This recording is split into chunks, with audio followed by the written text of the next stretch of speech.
Welcome to the regular briefing session of the Forsyth County Board of Commissioners. Good to have everybody with us today.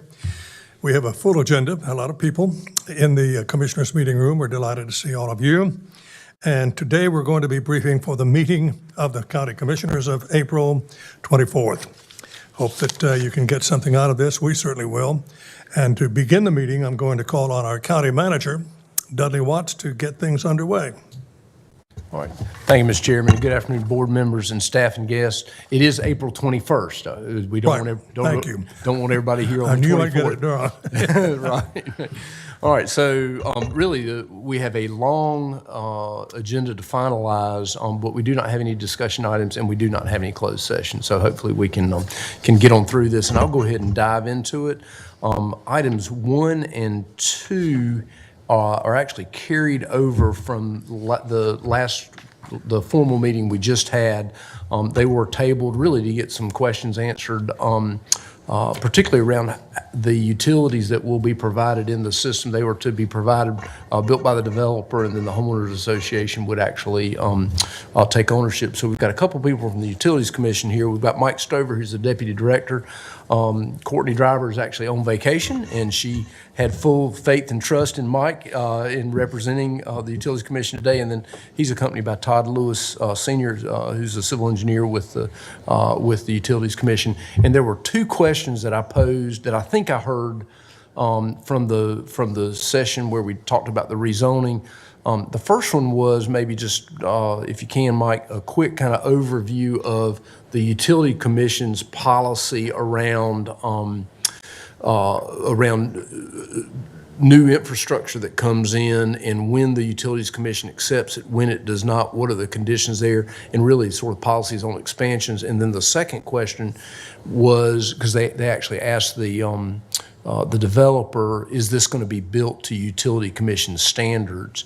And he said he didn't think so, but I don't think there had been a lot of conversations.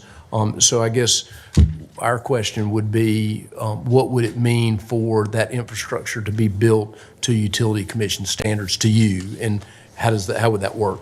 So, thank you, Mr. Watts. Good afternoon, Commissioners. I'll try to answer the first question first as far as what the Utility Commission would accept. As far as private lift stations, we do not accept lift stations that only serve one development or property, but the Utilities Commission is a big proponent of regionalism. If there's a regional lift station that can serve multiple properties, we're all for that. What we are recommending for this property, I believe there's two of them, one on the north side of Ogden School Road, one on the south side of Ogden School Road. The existing sanitary sewer is on the north side of Ogden School Road, so the north side property, as far as I know, can be served by gravity sewer, so it should be built and constructed to CCUC standards. As far as gravity sewer goes, there are some differences in what the minimum is by the state and what we require. Minimum public gravity sewer diameter is 8 inches in diameter versus private of 6 inch. Material types, we do not allow PVC for our gravity sewer mains. On the private side, the state does allow that. As far as manholes go, on a gravity sewer system, for an 8-inch main, we also require concrete manholes. On a private system, they will accept cleanouts, sewer cleanouts every 100 feet. That is a consideration to take into account. On the south side, Ogden School Road is a ridge line, so the sewer has to be pumped across Ogden School Road and discharged into the existing sanitary sewer system on the north side of the road. There would have to be a lift station. Right now, due to our policies, it would have to be private, but what we are recommending is the gravity sewer system be built to our standards. That way, in the future, if there is a regional lift station ever constructed, that pipe has met our standards, it's been inspected by our staff, and it can be conveyed to us at that time. Can I just kind of repeat a little bit to make sure I understood what you said? Yes, sir. Essentially, the part that you would require or recommend requiring, and is that a requirement during the planning process, and or do we need a policy to require such? Is there, because part of this came up, what should our policy be in terms of working with the Utilities Commission? So essentially, it is the gravity, you want gravity lines to be to your standards, which are the 8 inches, but they're 8-inch pipe with concrete manholes. Correct. Right now, it's a recommendation. We don't have any teeth to require a private system to be built to our standards, so it's a recommendation. But we could create such an ordinance ourselves. Correct. And is it true, does the city have such an ordinance? I'm not sure about that. Mr. Chairman, you could, as a condition, I'm sorry, here, as a condition of approval of the rezoning, if that's something that you felt strongly about, I believe you could include that as a recommended condition of approval. We would just need to work with the attorney to draft the language. Okay, and then, but as far as the lines go within the subdivision and the lift station, not an issue in terms of the equipment issues, not an issue because you never take them over, is that what I heard?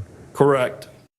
So that's going to be on the subdivision side to make sure that their homeowner association, they have the proper money set aside, the replacement of the equipment, the servicing, et cetera, And if it's a problem, then it's a big problem in the future. It's an assessment issue that they have to deal with in their homeowners association. I'm assuming, but part of this, I think every one of us have had at one time or another a call about something that happened 15 or 20 years ago that they thought somebody should have been thinking about them, back when it was approved. Well, why wasn't that? And of course, they say, why didn't you approve it? Well, it wasn't us that did the approving. But basically, we're just trying to prevent and be a little more proactive on those kind of things. I think that was clearly what was behind some of the questions. I mean, the developer made a very good presentation. I think they've covered a lot of bases, talked to the folks. I think they've made adjustments. I think they added a retention pond that was not required. I mean, they've done some good things, and nobody's saying. I'm just trying to get at protecting for the future, and so, as Chris said, if we wanted to create some kind of conditional issue on gravity drains, we might be able to create something like that. If I'm hearing that right? Yeah. So I got a question. So what? So let's assume the board approves it, and it gets built, and the lift station's there, and then an adjacent property gets rezoned, and the development goes in that. Would the adjacent developer may be able to use that lift station, this private lift station? Would that just be a private negotiation between the two subdivisions at that point? Okay, I see Chris is nodding his head. Yeah, that's we would. Would that change? Would that change the Utilities Commission's posture about whether or not to take it over as a public utility at that point? Because we know the homeowners association, they're going to want to get rid of it the next day after it's constructed. I mean, in fact, a lot of people are going to be surprised when they buy that house and go to their first homeowners association meeting and realize that they're in the sewer business. So I would say right now, the Utilities Commission doesn't allow private lift stations for one single property. So if it can serve multiple properties, even if it's one more, that's, regional conveyance of wastewater, and we would accept it. But it would have to be built to our standards and still conveyed by the Utility Commission, or to the Utility Commission. It wouldn't be automatic. There would be some paperwork things that had to be approved. Yeah. If I may ask a question, how big is regional? If this property is 200 houses, is that regional or is that not? I would define regional as more than one development. So if they split it into two, that would work? Sorry, Gordon, you asked if there were two, would that, in other words, two gets you to the regional qualification? Well, I'm not sure I understand what's regional. I mean, some developments are 6 houses and some are 200. I didn't know whether there was a difference. In other words, does a development have to have a minimum threshold of houses? Right now, we don't have a threshold. It's just per development. The full development, whether it be 10 houses or 100 houses, is one development. Wow. Well, it appears to me that probably cost of the private, if they did not want to build it to the utility standards, cost is a problem. well, cost might be a reason, and I'm not saying it's, I'm not trying to justify anything, but I'm not sure how we're going to resolve the problem, but it needs to be resolved before you move forward, because you go back, the best example that I know of about something similar to this, in, I think it was about 1975, subdivisions that were put in, the streets were not built to state standards. Then they got to deteriorate, and the state would not take them over because they didn't meet the standard. The homeowners associations or individuals that lived there had to put the money together to, they never would take them over, and they wanted the county to do something. So here we need to try to figure out something, and I'm not sure exactly what that something is, but it needs to be done before, I think, zoning is decided on, because you do the zoning and then you come back and try to start to put regulations on a development or homeowner association. That's going to be difficult to do. You mentioned about the PVC pipe. If that was put in a private development, it was private, would that be something the commission would never accept? Correct. It's not currently in our standards. We had a subdivision probably a year ago that same situation you guys have been describing. Built decades ago, it started to fail. It was private for years. Started to fail, and the HOA came in and replaced the water mains to CCUC standards and conveyed it over to us. So the recommendation we have, if they go ahead and build it to our standards now, and there are failures in the future, or there's a regional lift station built, you kind of bypass that situation. It's already built to our standards now.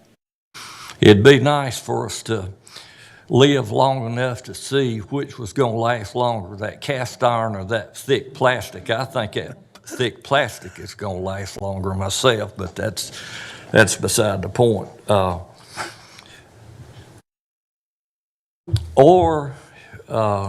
That really don't solve the problem. One of my thoughts was that it would just be a Band-Aid fix. It don't solve a problem. It's put a condition stating that if this moves forward and it's a private system, that there's a condition that the homeowners association has to pay for it. That's just a Band-Aid. That's not a fix. As far as the operation, if the private lift station was put in place, that's going to remain private if the commission don't take it over. That's got to be maintained, and that's going to be with the homeowners and from now on until the commission took it over, wouldn't it? Correct. And it's sooner or later going to give some kind of, or it need maintenance. So those are my thoughts. I'm just saying I don't have the answer at the moment, but we need to find one before we move forward with all this. Because, Mr. Attorney, if we move forward with the zoning and make a decision on it, and this is left hanging, the county couldn't put regulations and say at some point, commission's going to have to take it over, or either the county's going to pay for it.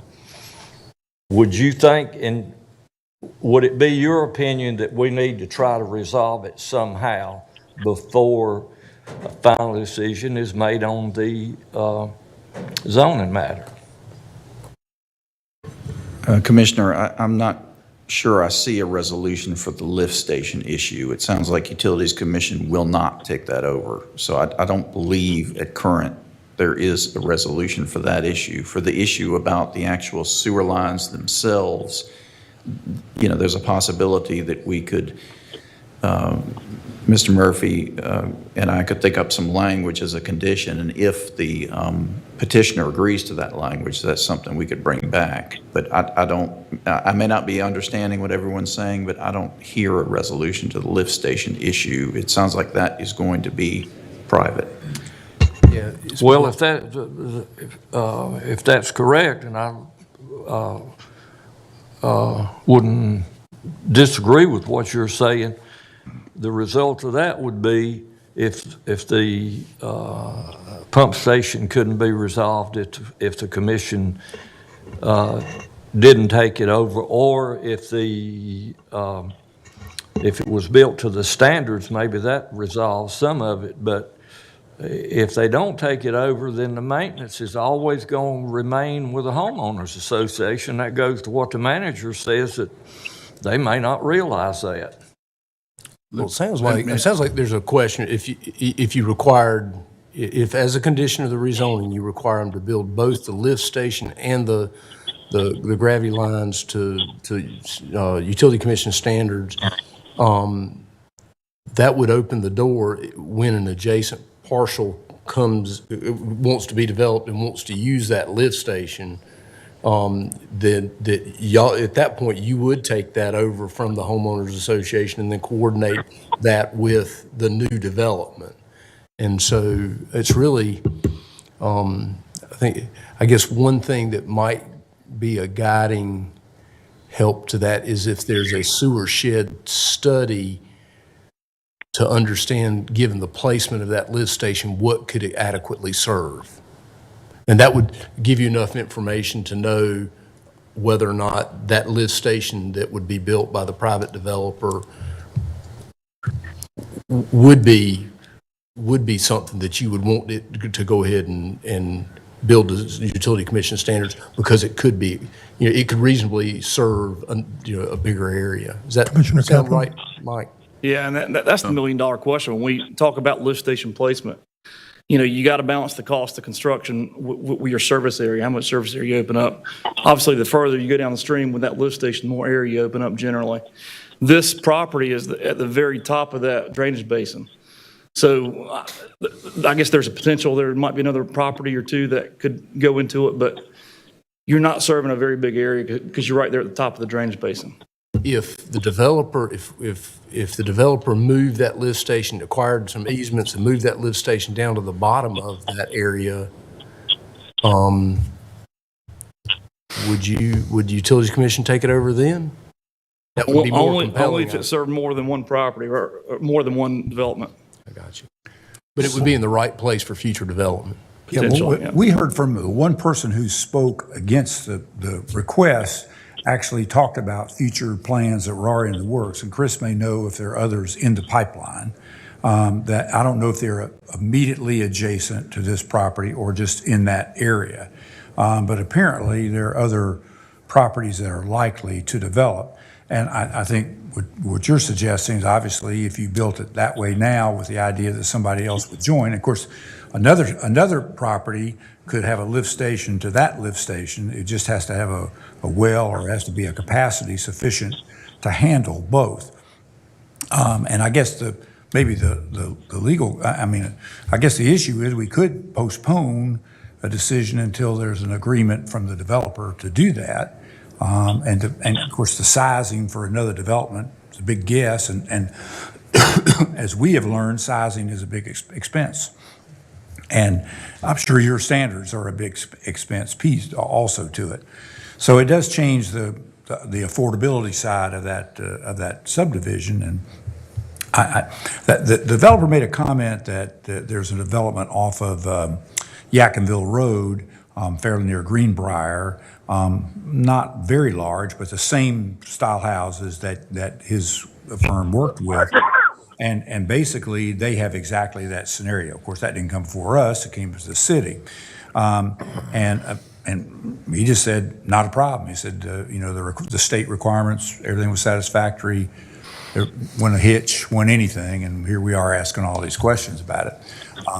But I think, Commissioner Linville's articulated it well. I mean, you still get those questions that come up. Commissioner Kaplan. Yeah, I don't think they'll, Mr. Vice Chair, I have one question. Okay. I'm not certain they'll stop, but I think somebody mentioned that the state sets the standards for these private facilities. Is that true? Correct. They set minimum criteria for both public and private. If this lift station was going to go through as a private lift station, it would be permitted by NCDEQ, by the state, not us. Okay, so it's not Diener, it's another, It's DEQ. I don't think they refer to themselves as Diener anymore. oh, that's a shame. So, and what is the response, I guess this is a Gordon question, when I buy a home that's in a subdivision that has a homeowners association? Is it, and let's say I'm a third-time buyer of this facility, is it the listing agent, the attorney that does the closing? Who is responsible for letting me know that I may be liable for a septic system? So it, in any number of parties, but it would definitely be part of a deed that is filed with the Register of Deeds, which would list, the HOA, which would include a sizable monthly contribution for this. But let me back up to an earlier question. I think at this point, there's nothing we can do in the next little bit of time short of an explicit agreement with the Utilities Commission to take over a lift station if it's built to a certain standard. What I'm hearing is I don't believe they can do that at this point. If I'm wrong, please correct me, but I don't think we can come up with a magic number that they're going to say, yes, we will definitely take over this lift station. And I will say that there is a case that you will hear in a few minutes. I believe it's F-1615 that's going to have the same issue. So this is an issue that will happen again and again. It was, let me get back to what I think the issue is with Dr. Martin and Dr. Linville, that their concern is that a homeowner wouldn't know about that when they bought their house for the third or fourth time, and that all of a sudden they find out about it and they go screaming, and they go screaming to us if it's in the county. And I just want to know if there's a disclosure requirement during a deed closing that would require a homeowner, a purchaser, to know they have that information. That's not to say that they're going to hear it. It's not to say they're going to understand what they did, but I'm just wondering if there's some requirement that that be disclosed.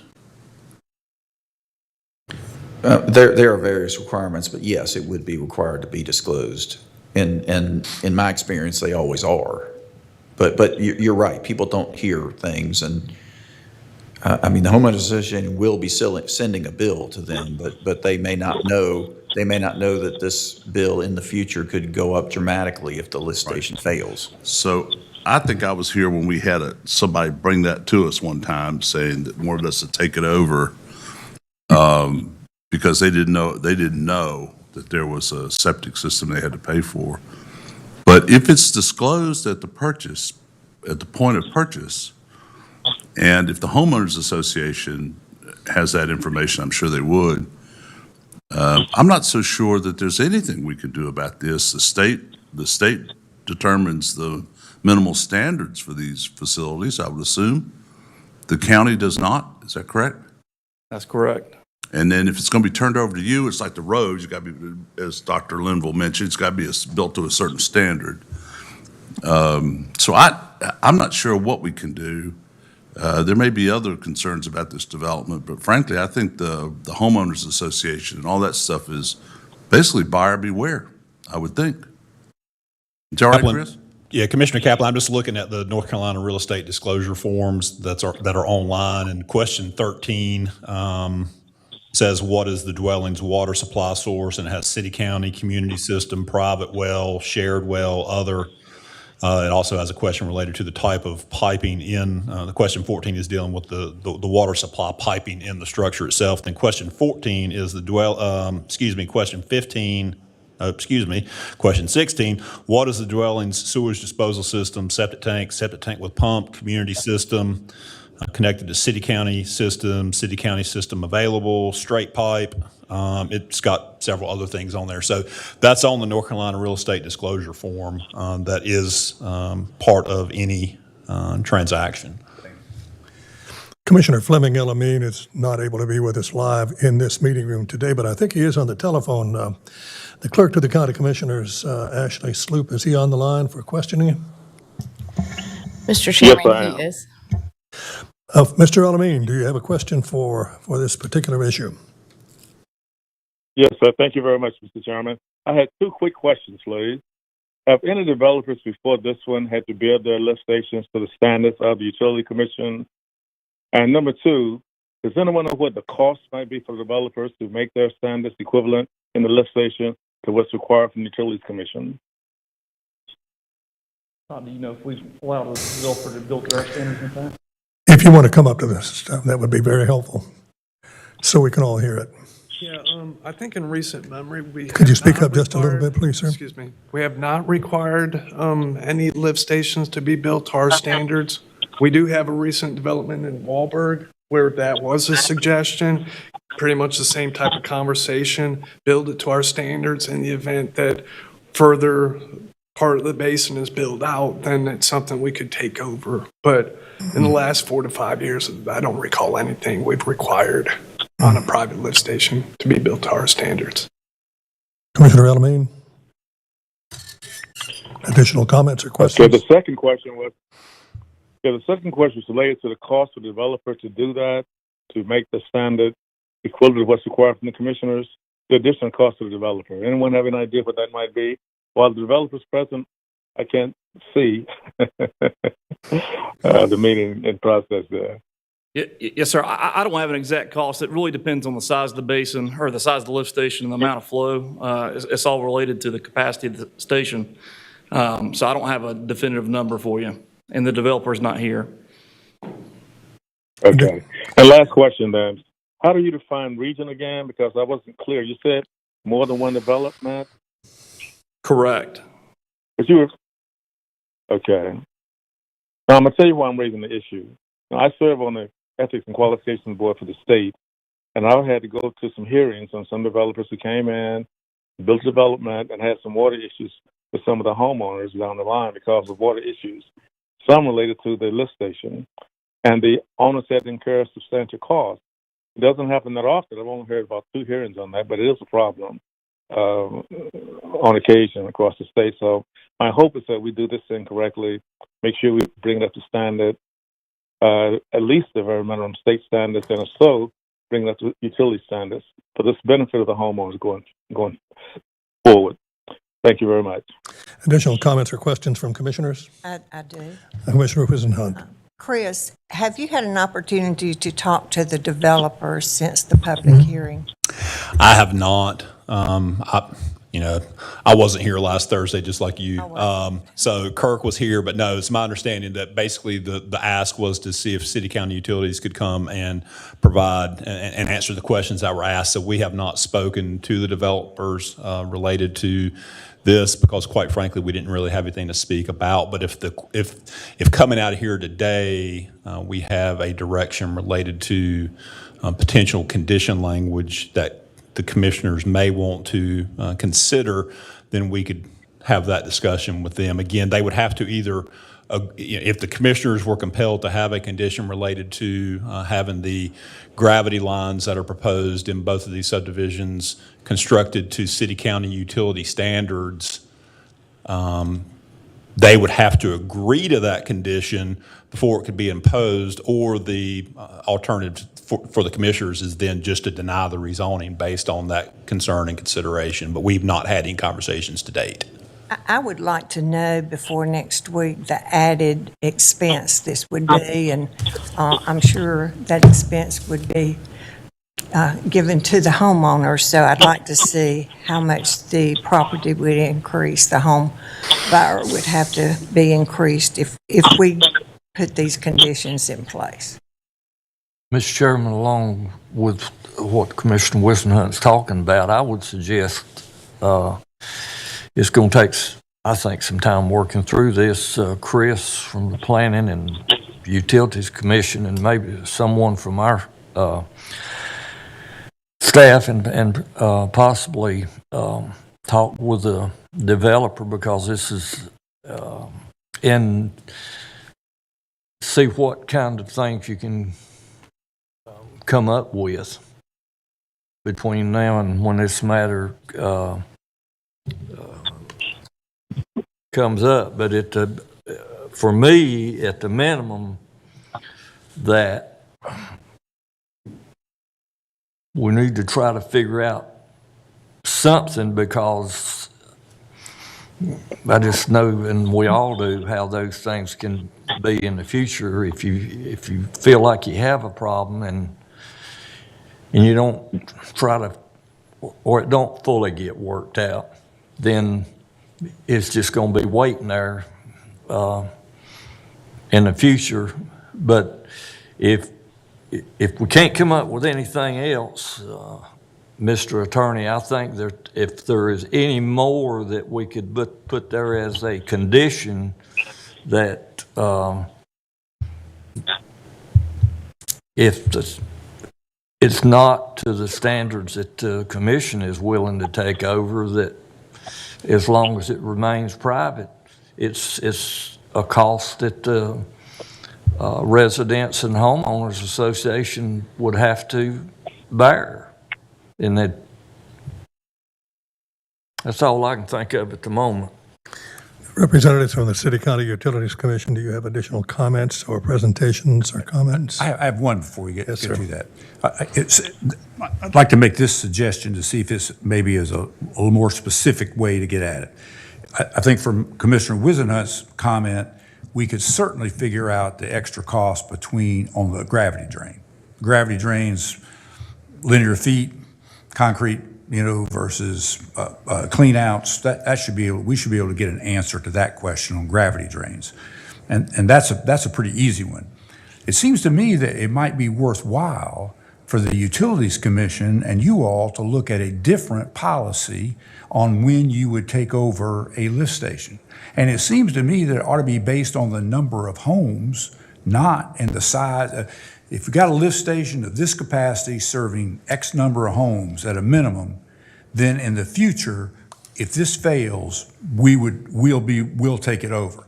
This issue of the two developments and not being able to, because that would be a real motivation to build the standards now. Right now, I agree with Attorney Watkins and the county manager, basically a little hard to make a guesstimate on anything when you don't know what the next development size will be, you don't know anything about it.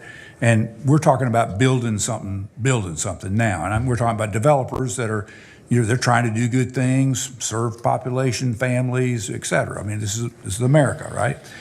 So I think maybe could you all take that back and say, what would it take for you all to consider that question of a threshold of minimum? Then it really makes sense for us to talk about a serious requirement for a lift station that would be to your standards.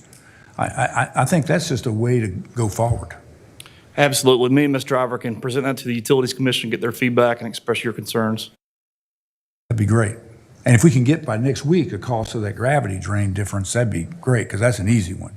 The gravity cost we can get fairly quickly is linear foot difference in cost for Right. PVC versus clay pipe, and the cost of manholes. Yep, we could get that cost. That'd be good. Does that sound like a fair way by everybody else? Does that sound like a good? Well, I just wonder if we're going to be able to make a decision for the upcoming meeting. I'm a bit worried about. I started out being very concerned with the homeowner, and I still am, because I know examples where homeowners do not know that they are going to be responsible for expenses. But also the developer has come before the planning board and followed the rules that are currently in place. So I'm a bit worried about everybody and how to be fair to the homeowners and to the developer, because they followed the guidelines and they did what they thought they were supposed to do. So that's why I would like to know more about the cost, and I'd like to know their feelings on this and how much more it will cost the homeowners to purchase those houses. Maybe how long will it take you? When is your next meeting? The next utility commission meeting is the second Monday of May. May? I think the 9th, May 9th. So if you all had some advanced materials, go out to the commission, could they not possibly make a decision on May the 9th? That would be a planning and policy committee that we would have to schedule and get their blessing first, and then take something to the full commission for approval. Well, to Commissioner Wisdom's point, are you able to do that in a couple weeks? I think the earliest you could possibly do it was May 9th. Yeah, if you could do it by May 9th, I think that's not unreasonable. If you get an answer by May 9th, that's not unreasonable in my mind. Mr. County Manager, we have had a healthy discussion on this issue. Now we've got a date, May 9th. What are your thoughts on the matter? So, why don't we pull these two items from the agenda for action on April 21st? Sure. And we will add it to the next agenda cycle and introduce it, and that gives Chris a little bit of time. I know what he's getting ready to ask. Get a little bit of time to work with the developer to see if there is really to work through if a condition's put on the approval to require that the gravity lines be built to public standards. That'll give them some time to work through that. You know, the developer very well may feel really good about that. I mean, depending on what the cost differential is, being able to convey, to tell potential buyers that the lines have been built to city county utility standards. The lift station perhaps is not, but when another development comes in, and a regional lift station gets built, you would not have that responsibility. Yeah. So as we say in broadcasting, stay tuned for more action.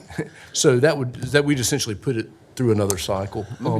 And time-wise, we're okay with that because we did not. Yeah, we are okay. I think we can get together over the next week and figure out whether it needs to be on May 19th or whatever that meeting is, but we can. All right, let's see what Ted Kaplan has to Just say. one little side note here. You're not talking about the pipes from the house to the facility. You're talking from the facility to the lift station. We're talking about the gravity sewer mains in the street. Right.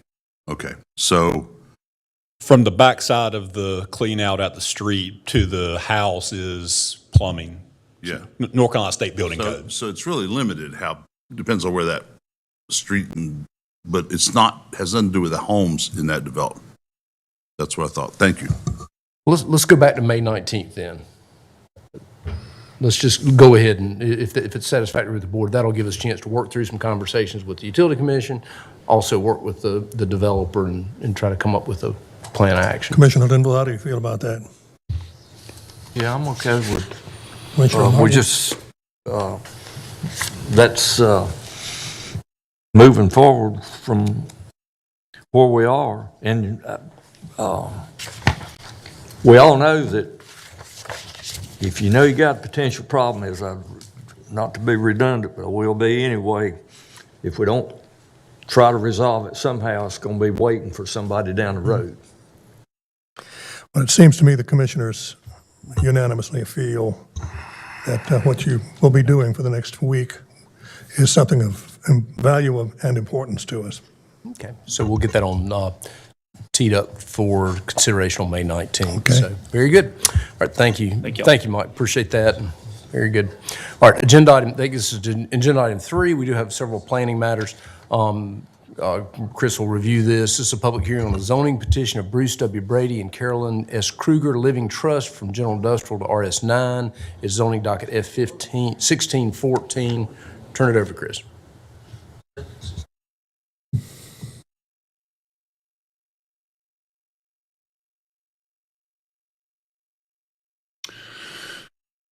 Good afternoon again. Thank you. You overdid it, Chris.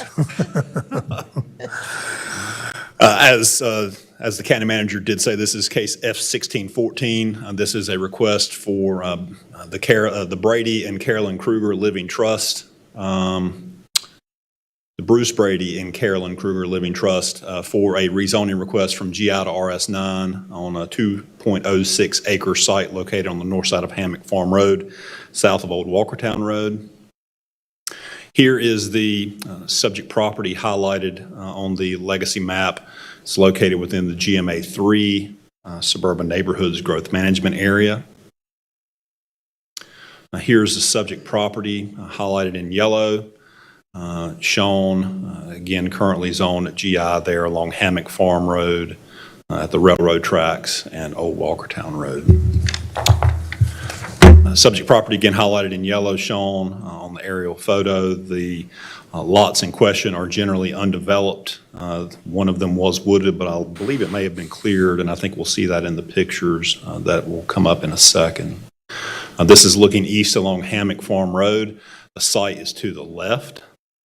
You'll notice that there are single-family residential homes on the south side of Hammock Farm Road, but those properties are also zoned GI. So there's some GI in this area, but the use doesn't necessarily reflect what the zoning is in the area.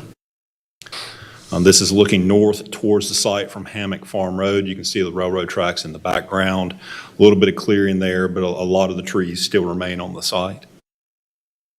This is looking south across Hammock Farm Road from the site.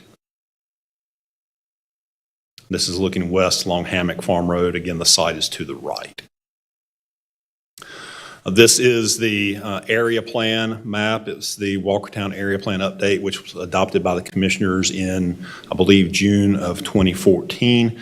It shows the subject property recommended for low-density single-family residential use. I will note that, again, this is located within GMA 3. Sewer is not available here, nor is water. But at this point, they're just requesting a rezoning from GI to RS9 to be able to construct a single-family home. Any further subdivision of these properties would require it to go through a process, and unless there's water and sewer available, they have to have 20,000 square foot minimum lot size, which would be consistent with environmental health regulations. In summary, the proposed district would replace an industrial zoning district that is out of character with the existing development pattern in the area. So this is a down zoning from GI to RS9. The proposed request is consistent with the recommendations of the Walkertown Area Plan Update Land Use Recommendation and also with Legacy. This was heard by the Planning Board at their March 10th, 2022 public hearing. There were no speakers in opposition, and the Planning Board did vote unanimously to recommend approval of this request. Comments or questions? Okay. All right. Stay there, Chris. Item 4 is a public hearing on the zoning petition of Billy Rose Robertson Generation Skipping Family Trust. Hugh Robertson and William Robertson from RS9 to RM8S. It's zoning docket F1615. All right, yeah, this is a 24.6 acre property located on the west side of South Main Street, north of Jones Road, down in the southern end of the county. And again, this is a special use rezoning request from RS9 to RM8S. And this is the project that the county attorney alluded to earlier is a similar situation to what we were just discussing with the Ogden School Road cases. This is the subject property shown on the Legacy Growth Management Area Plan. Again, this is also located within the GMA 3 Suburban Neighborhoods Growth Management Area. Here's the subject property highlighted in yellow. It has frontage along both South Main Street and Jones Road, and it is existing RS9 zoning. And this is the subject property highlighted in yellow, shown on the aerial photo. Primarily wooded at this point. This is looking west on Jones Road. The subject property would be to the right. You see the stop sign, or excuse me, stop sign ahead sign. That would be the intersection of Jones Road and South Main Street in the background. This is looking south on Main Street. The subject property is to the left. Jones Road is in the background. The Jones Road South Main Street intersection is in the background, back behind that vehicle that's traveling on the road. This is looking north from the same vantage point along South Main Street. The subject property is to the right. And this is looking east on Jones Road. The subject property is to the left, and this is where you get into the curve on Jones Road to head further east toward Old Lexington. The South Suburban Area Plan, which was adopted in 2017, recommends this for a density of 0 to 8 units an acre, single-family residential, but the density of the property is comparable to what single-family zoning RS9 would be. They actually had to choose the RM8 multifamily designation because you can have no more than 4 attached townhomes in RM5, so they had to actually go to a more intense district, but their number of units is comparable to RM5, and that's one of the things we have put on our list to examine. I don't understand exactly why with RM5 we require that you can have no more than 4 attached units, but that's why they had to go to the RM8 request that is before you. This is the site plan. They're showing basically a private street network with the townhomes lined up along those private streets. They are showing, again, private utilities that drain to a pump station that then get pumped back towards South Main Street and into the public sewer main, which is on the corner, the gravity main, which is on the corner of Fishel and South Main, just to the west of Jones Road. The Jones and Fishel intersection does not align at this point. These are some of the building elevations. I believe Kirk removed some of these because they were somewhat redundant, but this is a 4-unit, but I believe they have some 6, 7, and 8-unit attached townhomes in here as well. I'll just kind of zip through those real quick. In summary, this request is rezone approximately 25 acres, and that wasn't corrected from RS9 to RM8S. The South Suburban Area Plan update recommends a mixture of housing types for different income levels, family sizes, and personal preferences. The request is proposing a density less than what is recommended in the area plan, and this request will generate less traffic than what could be expected under the present zoning. This was heard by the Planning Board at their March 10th, 2022 public hearing. There was 1 speaker in opposition. That opposition centered around concerns with property values and traffic impacts. The Planning Board voted unanimously to recommend approval of this request to the commissioners, and the site plan does meet UDO requirements. And with that, I'll be glad to answer any questions. Questions for Chris? Not a one. Chris, would you return to 1614, the previous zoning matter? I'm sorry? Would you return to the previous zoning matter? I can. Question.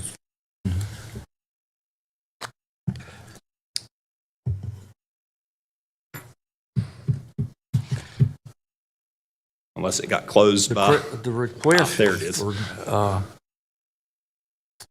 9,000, it'd be a 9,000 foot square, 9,000 feet. There's no water and no sewer.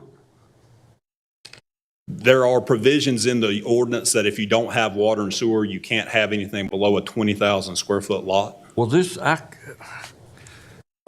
Well, they would, even if this zoning is approved, they, for a residential dwelling, I don't know, then the minimum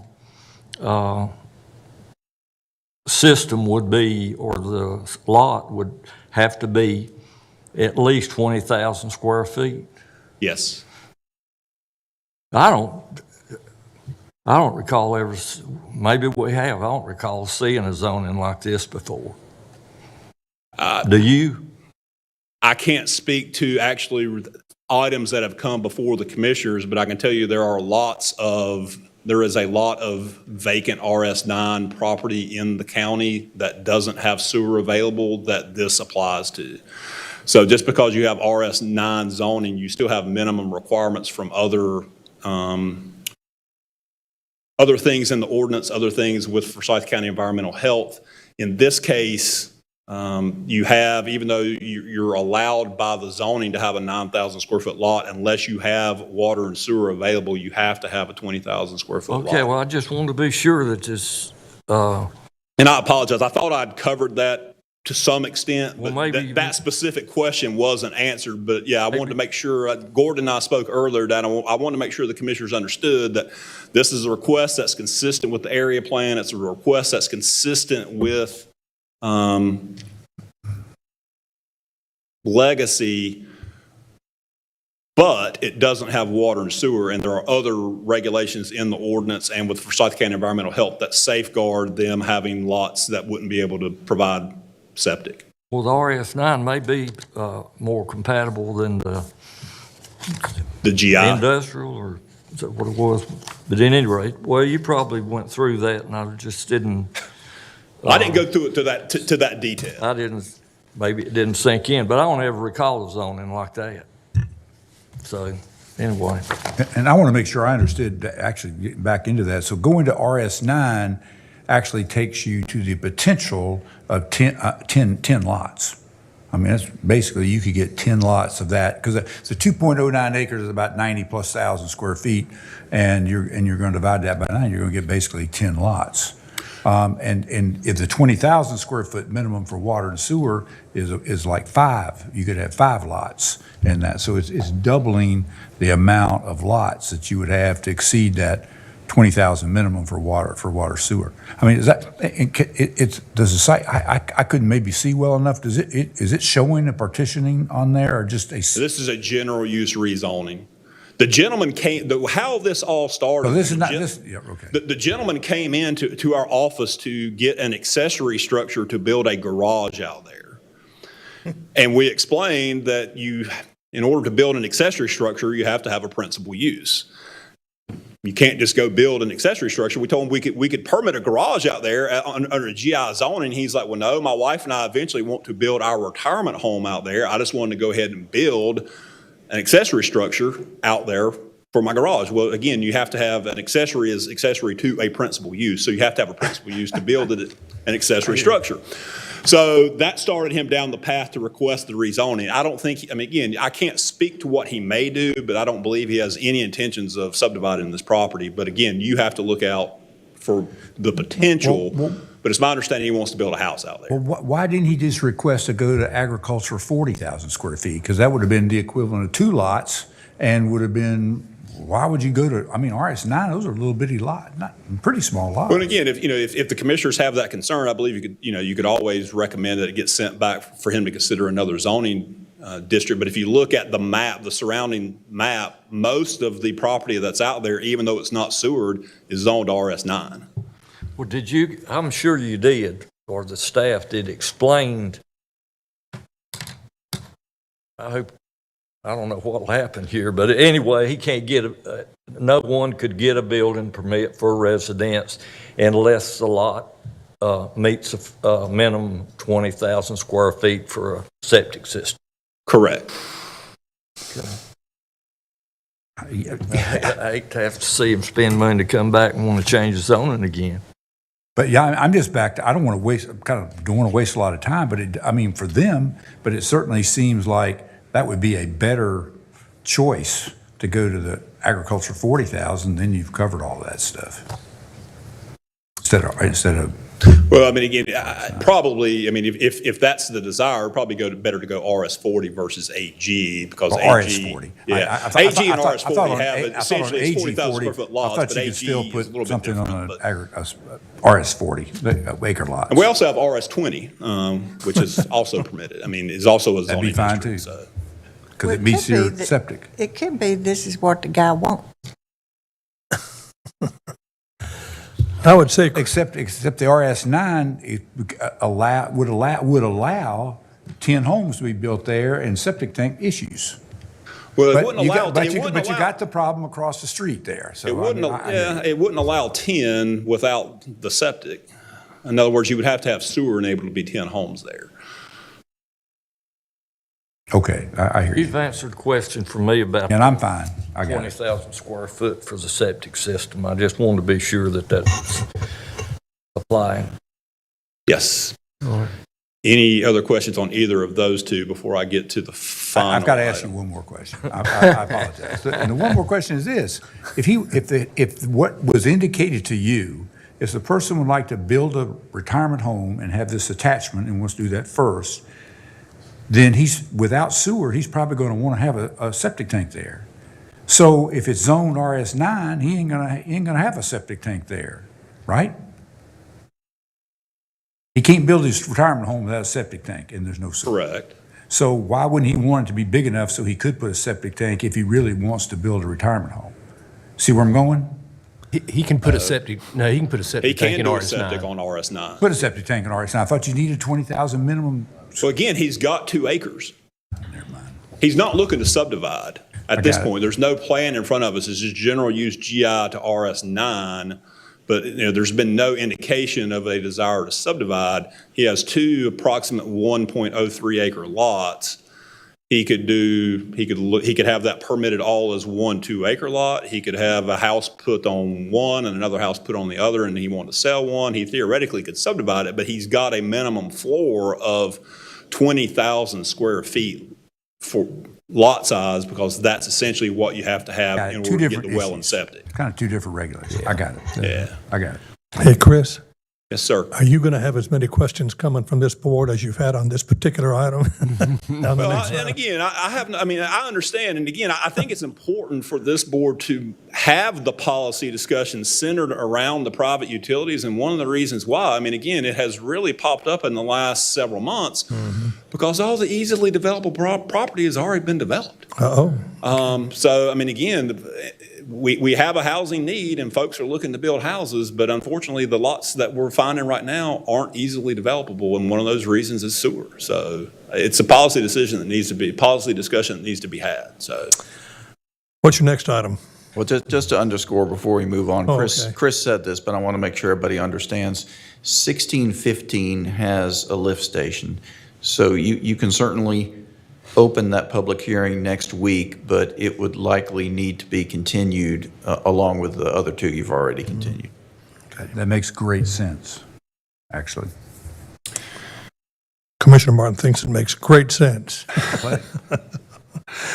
Okey-doke. Hopefully.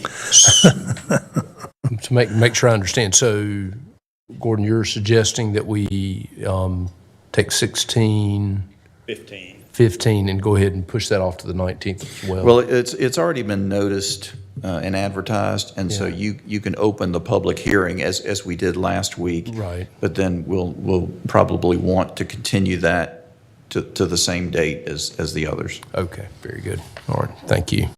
All right, agenda item 5 is our next and I think our last planning item. It's a public hearing on a zoning petition of Oak Grove Baptist Church of Walkertown from RS20 to IP at zoning docket 1616. Thank you. Good afternoon again. Yeah, this is about a 3.5 acre site on the west side of Pond Hall Road, south of Meekum Road. And the request is to go from general use RS20 to IP. This is the subject property shown on the legacy map. This is located within the Rural Growth Management Area 5. This is the location map, subject property highlighted in yellow. Again, there along the west side of Pine Hall Road, there at Meekum Road. This is an existing church. It's the Oak Grove Baptist Church. This is the subject property outlined in yellow, again on the aerial photo. This is the existing church site on Pine Hall Road. This is a photo taken from Pine Hall looking at the church. This is looking north along Pine Hall Road. The church is to the left. Meekum Road would be back in the background. And this is looking south along Pine Hall Road. The original church is to the right. And then you can see, I believe, the newer sanctuary down there a little bit further down the road. This is looking east across Pine Hall Road from the site. This is the Walkertown Area Plan update, again, which the commissioners adopted back in 2014. It recommends the subject property as an it recognizes it as an institutional use, and therefore the area plan recommendation is for an institutional use. Whenever we do the area plan process and we identify institutional and public type uses such as churches, we identify those on the recommendations of the area plan for institutional, even though those uses are allowed within RS zoning. That's the case here. They're requesting to go from RS to IP, more than likely to be able to install an electronic message board sign so they can get their messaging out for activities being conducted at their church. But again, this is general use, so you've got to consider, you have to consider the full range of uses of IP, but generally speaking, whenever churches come in to request a rezoning, that is normally what they are doing. The Walkertown Area Plan update identifies the site for institutional land use. The site is currently used for institutional purposes. The request is consistent with the purpose statement of the IP zoning district. This was heard by the Planning Board at their March 10th, 2022 public hearing. There were no speakers in opposition, and the Planning Board did vote unanimously to recommend approval of this request to the commissioners. And with that, I'll be glad to answer any questions. Comments, questions? Okay. All right, thank you. Thank you, Chris. Agenda item 6 is a public hearing on a resolution extending the countywide fire service district by annexing the corporate limits of the town of Rural Hall to the countywide service district. You've got a resolution extending that countywide fire service district by annexing it as well. And Gary Stiers, our fire marshal, is going to review this. I was trying to take notes from Chris because he was really a master of this technology here. Give me Here just she a second. comes. She's even better. Yeah. Got that stuff. And then, okay. What did you have that name as? Name Rural Hall. Got that. There it is. Just have to put his presentation. Presentation.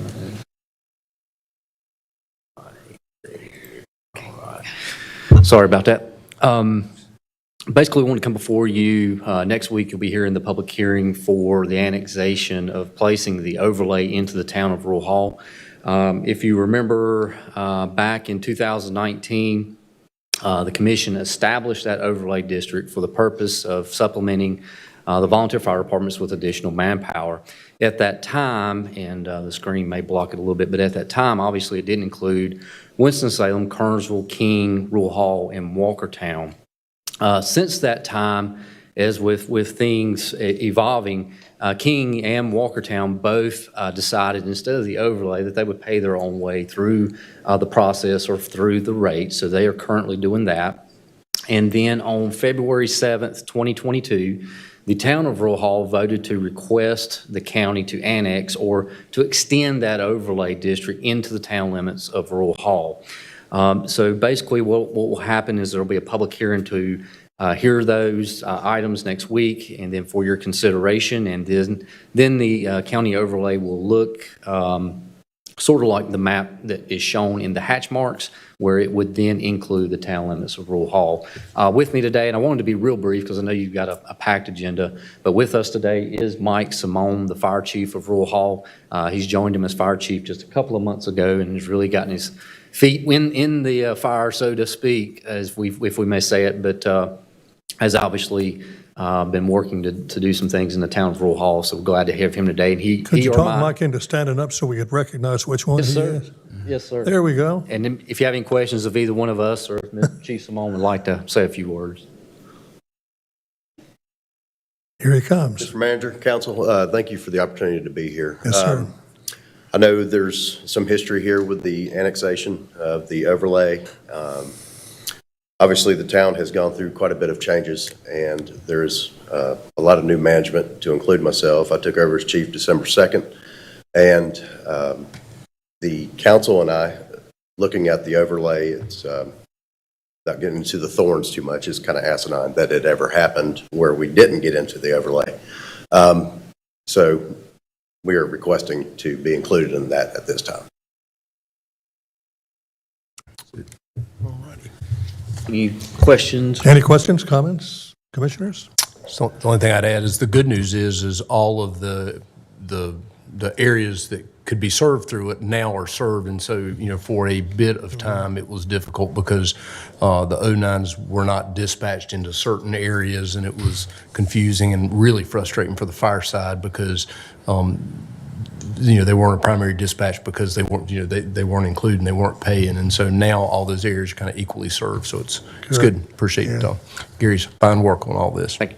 All right. Thank you, sir. All right, we have 4 special resolutions that will be presented next Thursday. You got item 7, a resolution recognizing May 2022 as Historic Preservation Month. Item 8, you got a resolution recognizing April 2022 as Child Abuse Prevention Month. You've got a resolution recognizing April is Public Health Month in Forsyth County, and then National County Government Month, kind of to incorporate all that. And so you'll get those, we'll do those presentations and resolutions next Thursday. Got the minutes that will be getting done here shortly. Mr. Manager, I'll try to have them out by tomorrow or Monday. All right, so you get a chance to review those. Thank you, Ashley.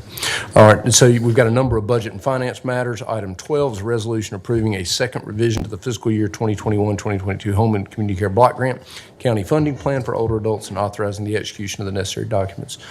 I'll turn it over to Kyle Wolf to review. Evening, Commissioners.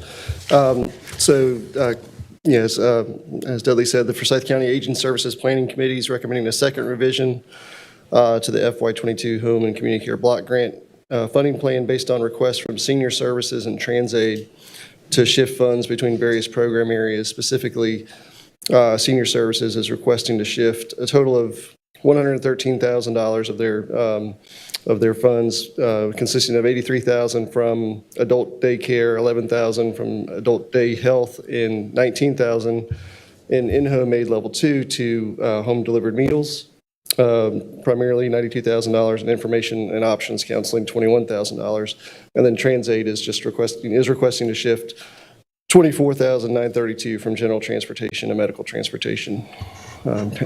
Happy to try and answer any questions you have. Questions or comments? Okay. All right. Item 13 is also Kyle's. It's an amendment to the fiscal year 2022 budget ordinance to appropriate reserve fund balance for prior year special appropriations. Right. And so if you remember back in last December of 20, I suppose it was, and we were doing the mid-year budget restoration during FY21. As part of that process, there were a couple organizations that received funding, Second Harvest Food Bank and the Conservation Fund, and we were unable to get contracts executed for those two, and so those funds were held in fund balance, which you saw on the CAFR, and so we've got those issues ironed out, and so we're just trying to reappropriate that money to execute those contracts. Comments? All righty. Item 14 is also Kyle's. It's an amendment to the FY22 budget to appropriate reserve fund balance to return unused CARES funding to the federal government. Right. And so this agenda item is necessary to return $22,683.93 back to the federal government. There are funds that came to the county through a couple of different CARES allocations, specifically to Emergency Services and the Board of Elections. Emergency Services had received $229,757.98, and they used most of those funds to purchase 4 Lucas devices and some medical supplies. And then the Board of Elections had received $559,159.88, which they used to purchase personal protective equipment, cleaning and sanitizing supplies, and providing supplemental pay for poll workers. And so, again, so the balance of $22,683 remains, and we just have to return that to the federal government. It's in reserved fund balance again, and so just have to return them. Comments or questions? I think I know the question, but go ahead. Yeah. Well, I tell you, there's probably there's a little unhappiness from reverting dollars into the, back to the federal government. We could have bought more supplies or more whatever, and I know there's lots of timelines. We've been managing lots of funding streams and lots of issues. Probably the only cautionary tale is, and we got to be on top of all this ARPA stuff, or we'll have a big check to deal with that on getting those dollars allocated. Yeah, absolutely. It is extremely complicated because how do you meet the it's hard to spend the money quick enough and do so in a reasonable fashion. So, and that is going to be the challenge with ARPA as we approach December of 2024. So, is figuring out where people are in their spend, and do they have enough time to try to use every last dollar without going over? Because that's the other thing that you can sometimes run into. So, it does feel undesirable to send it back to the federal government, but given the scale of the money, it's not. They did a pretty good job on the spend. But all right, anything else, Kyle? Okay, yeah, you got one other item, but I'll go ahead and stay with the current order. So, item 15 is a resolution authorizing the county manager to appropriate behavioral health funds and execute associated agreements in fiscal year FY23, and then there's a FY22 matter that is also part of this. I'll turn it over to Chantel Robinson.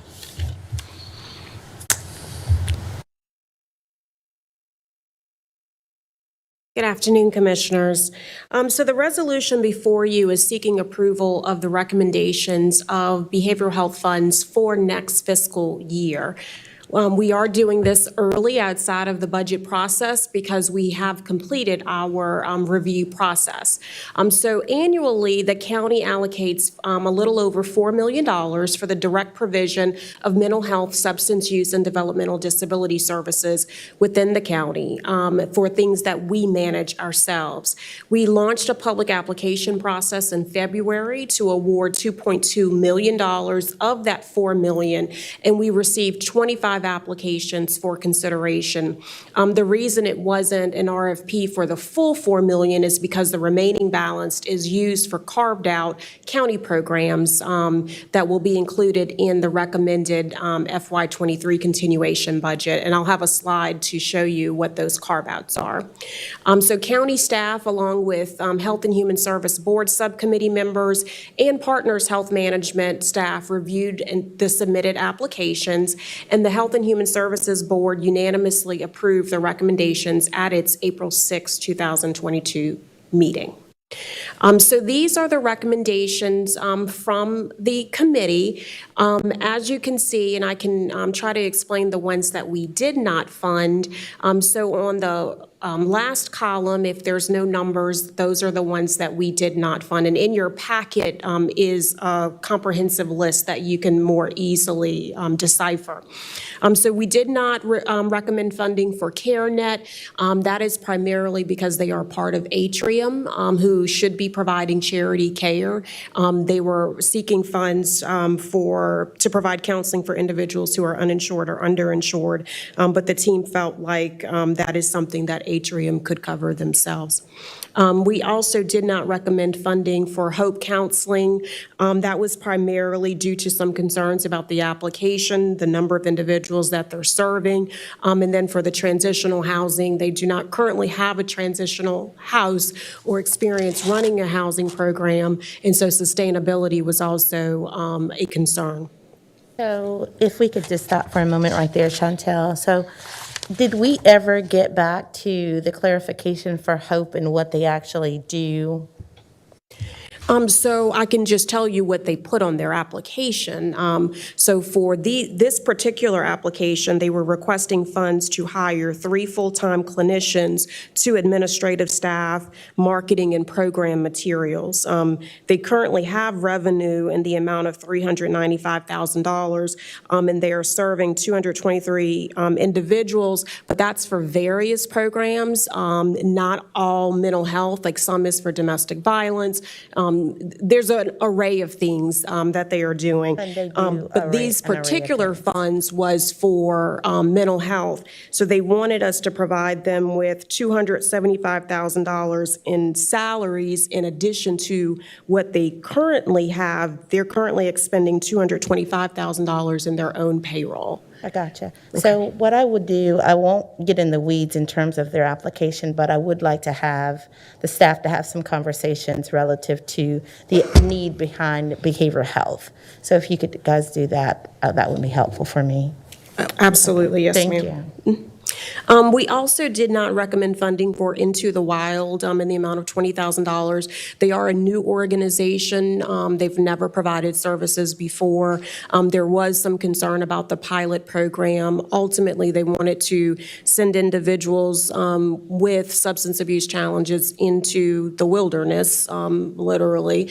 It is an innovative project. We were just concerned about us being the facilitators of the pilot where there's no evidence-based experience that this would actually work. So we do, wish them well, and they can certainly reapply in the future. Moji Coffee, this is for their Trade Street location. We do currently fund their Trade Street, and we fund their library location. We did opt not to fund this particular one, the $20,000. It is for job skills and workforce development, which is a new arena they are trying to enter, as well as their financial statement. It quite honestly did not seem like they needed the $20,000. And when we are allocating and trying to expend 2.2, we really want to make sure we're giving it to the organizations that are in the most need. But we certainly support them and will continue to do so at the library location. For Smart Start, they requested $297,000. It was primarily for to address learning loss due to COVID-19. And so what they were looking to do really did not fit into the realm of our behavioral health funds. And the Wells Center requested $100,000. A portion of that was they were requesting us to give them money to pay for the lease that they're leasing from us, as well as a portion for their programming cost. We did not recommend funding them. It is a faith-based organization. They are abstinence-based only, and some of their services is duplicative of what we are funding for the Stepping Up program. And so we did not want to duplicate services with limited funds. That's the ones we did not recommend funding, but I would certainly be happy to answer any questions for ones that we did. So, if I may, Chairman, the problem that I have with some of the ones that were not recommended is that we have a social economic issue in this community surrounding behavioral health. And we see it every day that goes back to our school systems, it goes back into our communities. I mean, we just had a death this week surrounding behavioral health. So when you have groups like this that's on the ground and maybe their application didn't come, I'm just thinking that a little bit more conversation with those applicants with regards to what they really want to do. And if they need to make alterations, then the consensus should be made to do that. So those are some of my thoughts. And if we have monies there, and if it's left over, I don't want to be returning any monies. I want to be able to utilize every dollar and every dime for behavioral health. So thank you. Yes, ma'am. And these are county funds, so we would not be returning anything to the state or federal government in regards to these funds. I think the other opportunity, if you felt strongly about taking another look really at the board level, because this really comes to you from a subcommittee perspective, just give me some direction to include them, because we have this process, but we also have a special appropriations process underway, and we can certainly feed those applications into the special appropriations. That brings up a thought. Second Harvest Food Bank sent me email today. I think you forwarded that to you. Did you get that? I did. And they're wanting to get some participation in this program. So, any additional questions or comments? I do. Did you? Okay. I want to talk about the Law Enforcement Detention Center Behavioral Health Unit, and I very much support this. Can you give us an update on how that's going, just through email or something? Because I'd like to see if maybe we could extend that program a bit. So that is on my third slide, because I am recommending that we continue that. Yeah, I saw that, but I just want to make sure, maybe we want to in the future expand it even further? Yes, ma'am. So we can definitely give you an update on that. I think several of us are invited to their graduation. I think it's next week, but can get an update. There's not enough data because they just started to really show, the true success yet because it just started. But so far, so good. And I think, we would like to at least pilot it with these funds for 3 years. So this would be, for FY23 would be the second year, and that would give us a really good, gauge on how things are going. And so my plan is to recommend it for at least 3 years as a pilot, and then from there, the board can decide if it's something we want to continue doing. That's great. Thank you. You're welcome. So the carve-outs, that was $1.8 million are things that will... Okay. Things that will be in the county manager's recommended continuation budget. So that is mental health first aid training. That's for staff that we've continued to provide each year, and Partners currently provides that. I discussed the Moji Library location. It's the Public Health Stepping Up program, our polysubstance health educator out of Public Health, the community paramedic program, and then we also set aside funds for DSS for foster care and adult care placements when those emergency placements are needed.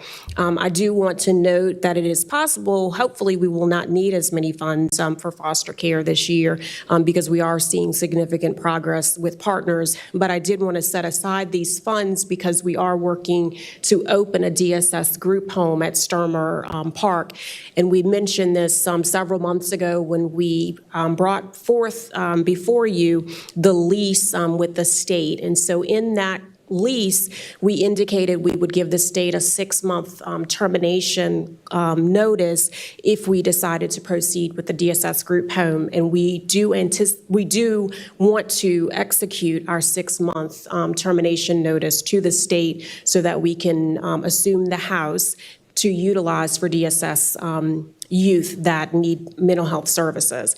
If you can recall, the state representative, Cindy Porterfield, came before you, and at that time, there were no Forsyth individuals in that home. And the last I checked, there were still none. At the most, sometimes there's one. But they can transition those individuals across the state. And then we have $30,000 for the mental health, substance use, and IDD advisory committees. Can I ask you a quick question? And this is a small item. What is the difference between in the carve-out 6,000 for mental health training, and then in the long list there's the mental health first aid training that's not a part of the carve-outs? It's 6,000. That's the same 6,000 again?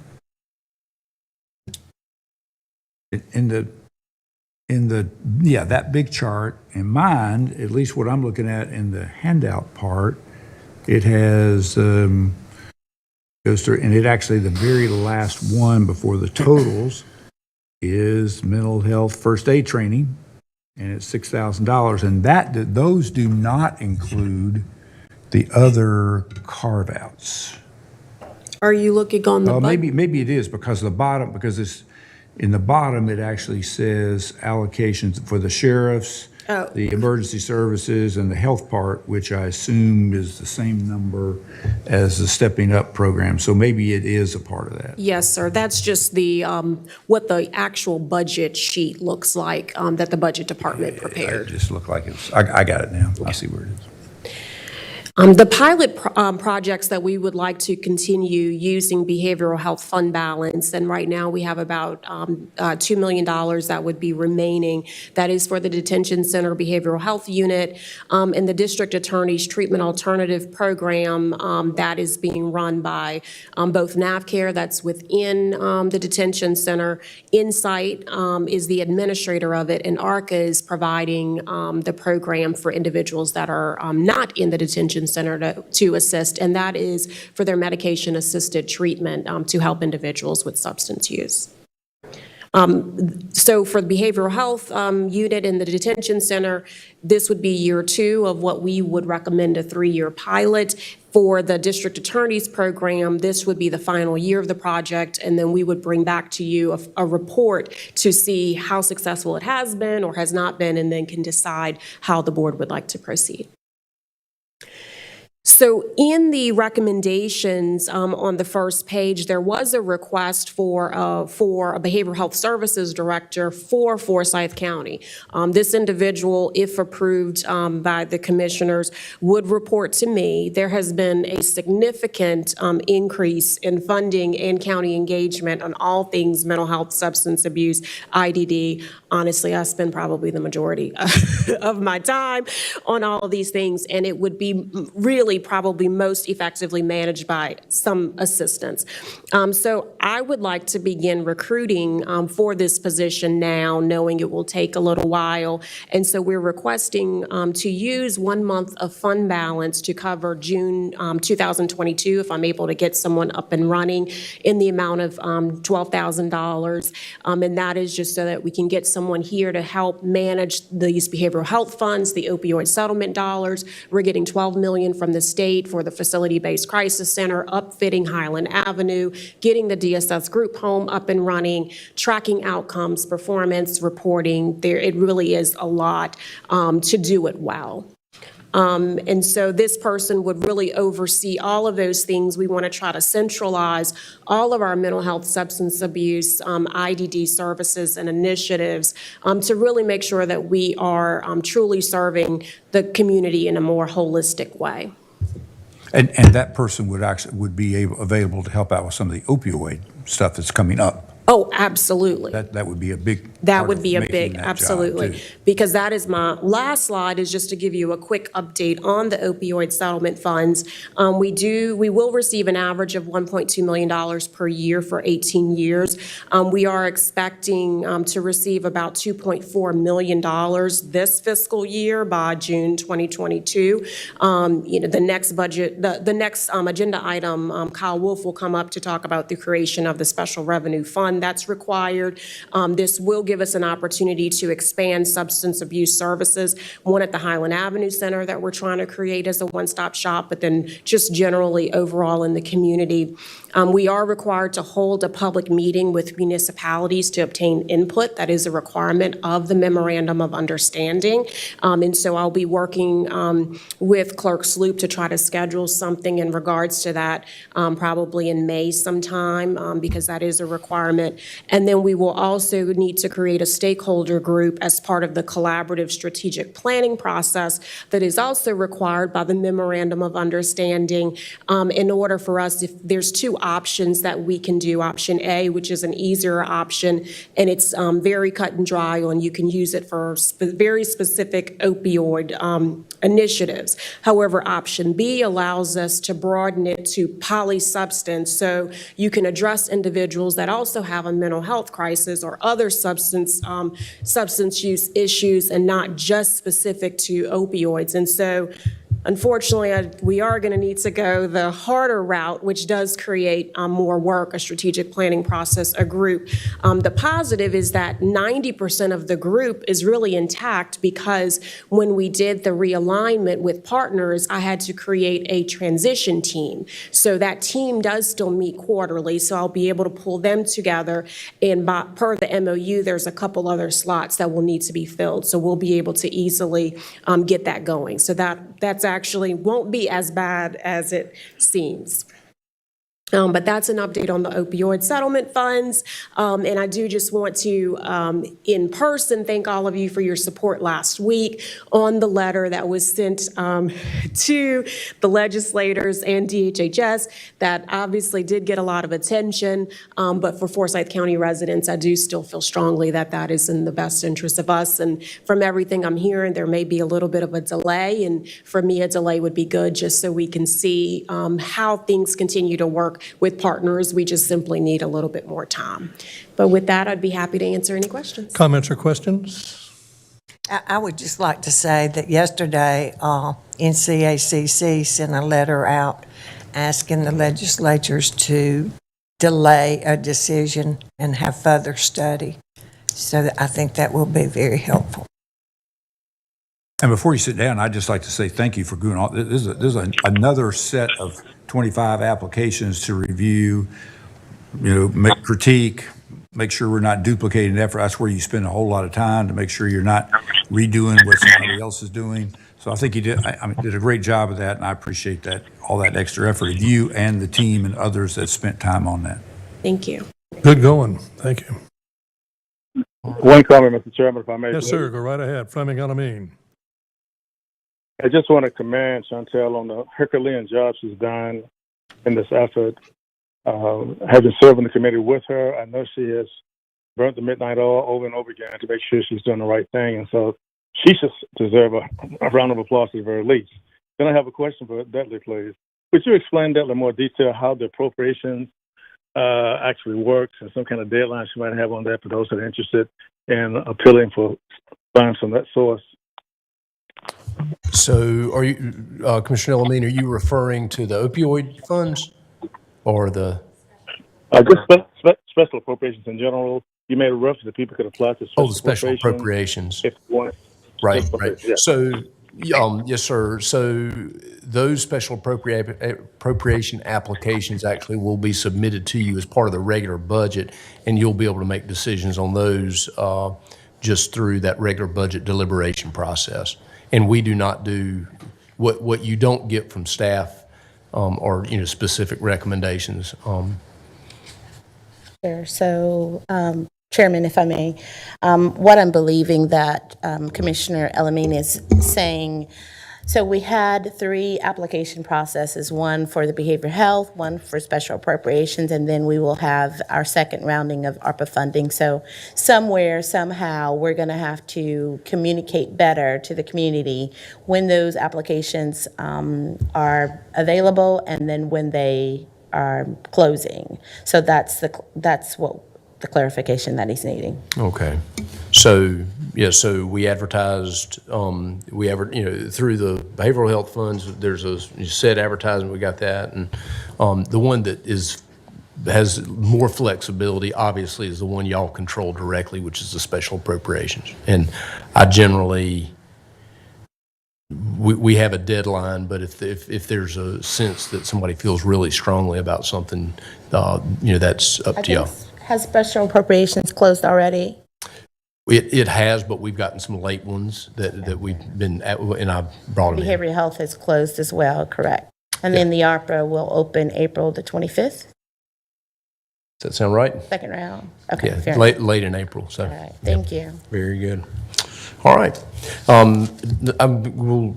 You want to take a break? I know there's a little interest in taking a short break, or we can get through this section and then we can take a break before we get to contract. Let's take a 6-minute, 30-second break. Very good.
Our, I guess we could call it recess, has come to a conclusion, and we are ready to continue a conversation with the county commissioners and county manager and his staff. I'll turn the meeting over to All right. Dudley Watts. All right, thank you, Mr. Chairman. So item 16 continues our discussion. Kyle Wolf's going to come up and talk about the adoption of the 2022 North Carolina Opioid Settlement Grants Project Ordinance. Good afternoon, Commissioners. As Mr. Robinson was discussing earlier about the opioid settlement fund, as part of the memorandum of understanding that we signed, we do have to set up a special revenue fund. We are projected to receive $19,761,328 over the next 18 years. The first payment is anticipated to be received in the next few weeks. And so again, we do have to set up a special revenue fund in order to segregate these funds away from other funds, and these funds will be spent on opioid-related expenditures. And we'll be, right now, basically the way that the fund will be set up is we're really just setting the funds up into a budget reserve, and we'll come back and amend that special revenue fund as projects come along to be spent on. Happy to answer any questions. Comments or questions? Okay, thank you. All righty. Item 17 is a resolution authorizing the county manager to purchase used vehicles in any amount through June 30th of 2022. Scott Angel is going to come up and talk about the discussion, and obviously lots of discussion this board led up to this to try to get us some flexibility to buy vehicles. Thank you, Dudley. Good afternoon, Mr. Chairman and board. This agenda item is in follow-up to the discussion item brought before the board on March 24th regarding the difficulties we are encountering with obtaining new vehicles, and in particular, the difficulties we're experiencing with obtaining vehicles for the sheriff's office. The primary issue, of course, is availability, which is attributed to the current supply chain shortages. Given the ongoing supply chain issues and uncertainty surrounding fulfillment of new vehicle orders, the sheriff's office staff approached the fleet manager to discuss the possibility of obtaining used vehicles to replace vehicles in the fleet. The fleet manager is on board with this option and supports utilization of used vehicles where it makes sense to do so. And obviously, with the low supply of new vehicles, the demand for used vehicles is up, requiring buyers to take prompt action to ensure the purchase of used vehicles when units of interest are located. And also, during the discussion item on March 24th, I made the board aware that the sheriff's office staff had located 2 used vehicles they were interested in purchasing at a local dealer and requested approval to move forward with obtaining those vehicles. And the board graciously approved the purchase of those 2 vehicles, and we were successful in obtaining those for the sheriff's office. So I thank you all for your support of that effort. So to add some flexibility and timeliness to our approach for obtaining other used vehicles, I also requested the board's consideration of temporarily dispensing of the county manager's $50,000 approval authority limitation for used vehicles purchases through the end of the fiscal year 2022. So that's what this resolution actually does, formally authorizes the county manager to purchase used vehicles in any amount through June 30th, 2022. And of course, the fleet manager will perform his due diligence and utilize automotive industry pricing resources to give assurance of reasonable pricing for any used vehicles that we decide to pursue. And we will follow up any purchases with a report to the board. Be happy to do that. So, any comments or questions? The only thing I'll add is I don't know that it says it in the resolution, but I'll get you a report that I'll include every time we use that additional or flexible authority. So. But anyway, thank you. On the 2 vehicles, just a quick question. On the 2 used vehicles we already purchased and repainted and so forth, how did the net cost of that compare to what we were paying for new for those used vehicles? Well, there's 2 different vehicles. One was a truck, which I don't know what the cost of a new one of those is right now, so I would have to do some comparison for that. Unless Steve, our fleet manager, is here, he might have that off the top of his head.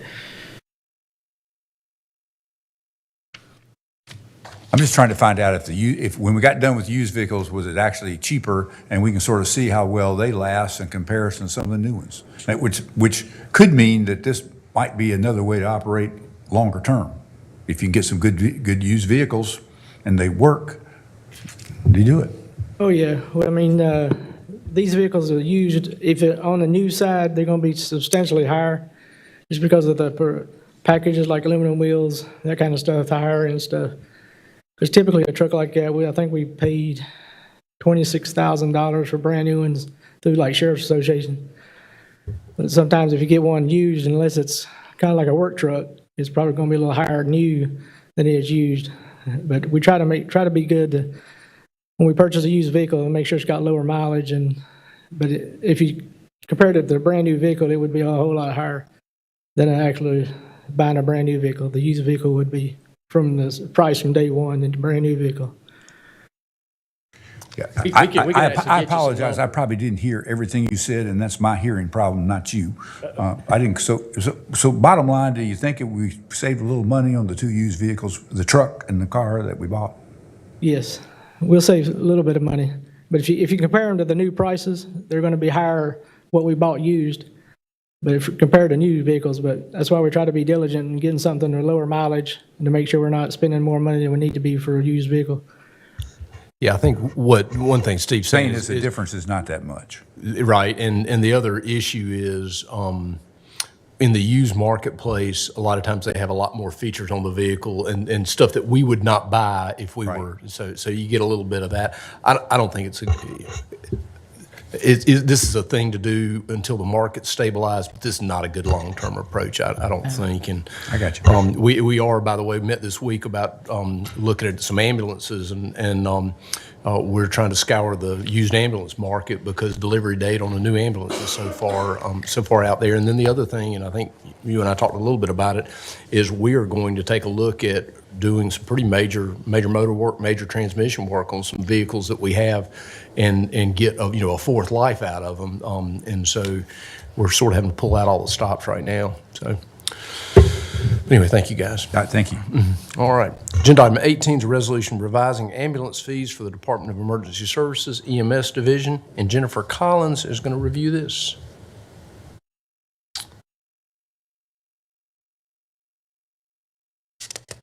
Good afternoon, Commissioners.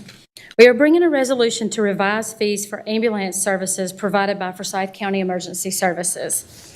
The last change to ambulance rates were adopted on April 25th, 2011. The cost to provide ambulance transportation continues to rise. For example, the cost of running a CPR code averages $461.06, and the average cost of running a trauma code is $529.72. No doubt Forsyth County Emergency Services has been affected, but the private ambulance franchise providers within Forsyth County have as well. Within the past year, New Care Carolina Ambulance Incorporated went out of business after serving this community for over a decade. Lifestar Emergency Services, LLC has continued to provide services since being awarded a franchise in 2009. Providence Transportation Incorporated has applied for a franchise to help alleviate the void of New Care's cease in operations. You will hear about that next. We continue to navigate our decrease in staffing while the demands for service continue to increase. There has been an 11.85% increase in our call volume over the past year. Actually, there are very few EMS systems in the state that have not faced some of these same issues. A result of these issues has brought about a very competitive salary market, thus increasing the cost of operations for county and private-run agencies alike.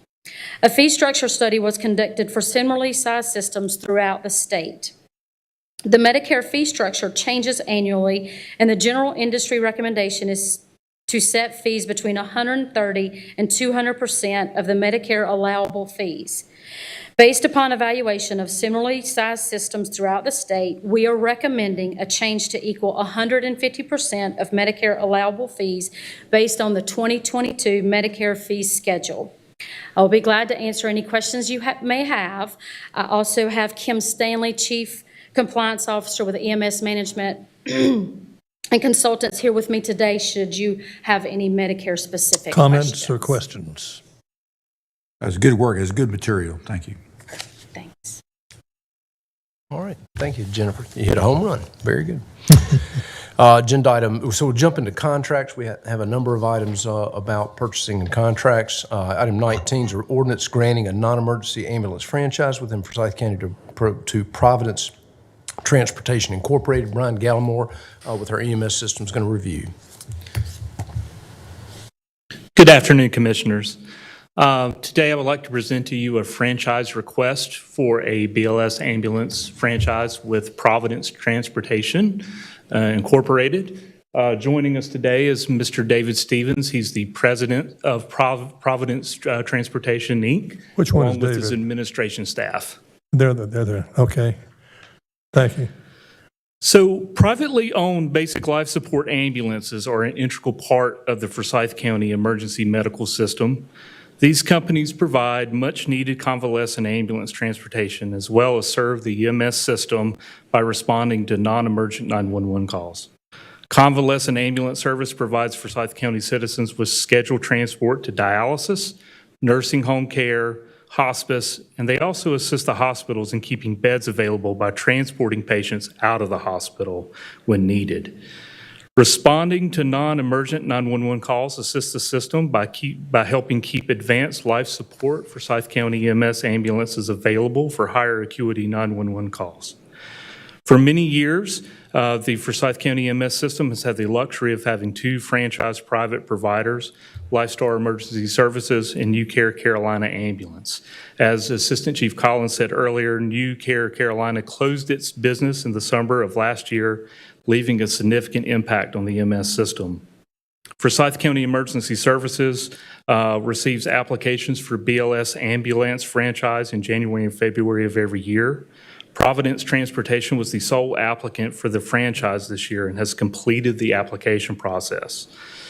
Providence Transportation is currently franchised to operate ambulances in Davidson and Rowan County and already provides wheelchair transport in Forsyth County. This application was reviewed by Chief Darren Ziegler, Assistant County Manager Damon Sanders Pratt, Budget Director Kyle Wolf, and myself, the EMS Compliance Officer. The review committee all agreed that Providence Transportation was compliant in all application requirements and would be a welcomed addition to the Forsyth County EMS system. If granted a franchise, Providence Transportation would enter into an operational agreement for Forsyth County Emergency Services with the same requirements as Lifestar Emergency Services. We request that Providence Transportation be offered an ambulance franchise of Forsyth County. I'd be glad to answer any questions that you may have. Questions or comments? Could I, were there any other franchises who applied or? No, they were the sole applicant for the franchise this year. Okay. It's a good report. All right. Thank you. Thank you. All right. Thank you, Brian. Agenda item 20 is a resolution approving the award of a 5-year service support contract to Axon Enterprise Incorporated for the Forsyth County Sheriff's Office Suspect Interview Video Recording System, and he's requesting doing that under an exception to the bidding laws codified in North Carolina General Statutes. Turn it over to Randy Hunsucker. Yes, this first item, thank you, Dudley, and good afternoon, Mr. Chairman and board members. This first item is a resolution awarding a 5-year, $185,657 contract to Axon Enterprise to continue using their video recording systems in the suspect interrogation rooms. This system is operated by the detectives working in the Criminal Investigations Division. This works out to a cost per year of about $37,000, and that includes, from highest to lowest, cloud storage on evidence.com, about $18,000. Licensing, software, warranty, maintenance, about $9,000. Replacing old servers, including installation, configuration, and setup, about $6,200. And replacing and mounting the overt dome cameras and microphones is about $3,700. The award to Axon, under the exception to the bidding requirements, is based on data storage and sharing aspects. No other vendor provides the bundled cloud storage, and all other law enforcement agencies in Forsyth County use this product on evidence.com, and the district attorney's office can use online prosecution books. The sheriff's office requested budget for next year includes funds for this award to continue these services. Be happy to answer any questions. Comments or questions? They're doing that now. They're doing that service now. Correct. And are there any competitors? Does Axon have competitors? Well, the issue would be the storage and access. So if all the data is stored on evidence.com, which means the district attorney can access it, we can share with other law enforcement agencies, they have direct access. So you would lose that. There are other vendors that would provide a video recording system. We would have to put everything on CDs and transfer things to the district attorney's office and Winston PD that way. So is Evidence.com a subsidiary of this Axon or whatever it is? Yes, they own it. Yes, what? They own it. It's theirs. Oh, they own it? Yes. All right, I hear you. And there's no comparable online cloud storage system that does it? There's no competitor, Axon, and their evidence, whatever it is, storage thing? If we changed, we'd probably have to do it in concert with everybody else. Well, that's kind of what I'm getting at. I mean, it's kind of like we have a monopoly in the county here. And so the question becomes, one, maybe everybody gets together and says what's out there in the marketplace on some kind of cycle. This is a 5-year cycle. This would have been the perfect time. Of course, our 5-year cycle may not be matching up with the cities, and may not be matching up with Kernersville, but that might be a reasonable conversation to have. I suspect that Axon has a little competition somewhere that does exactly the same thing. Right.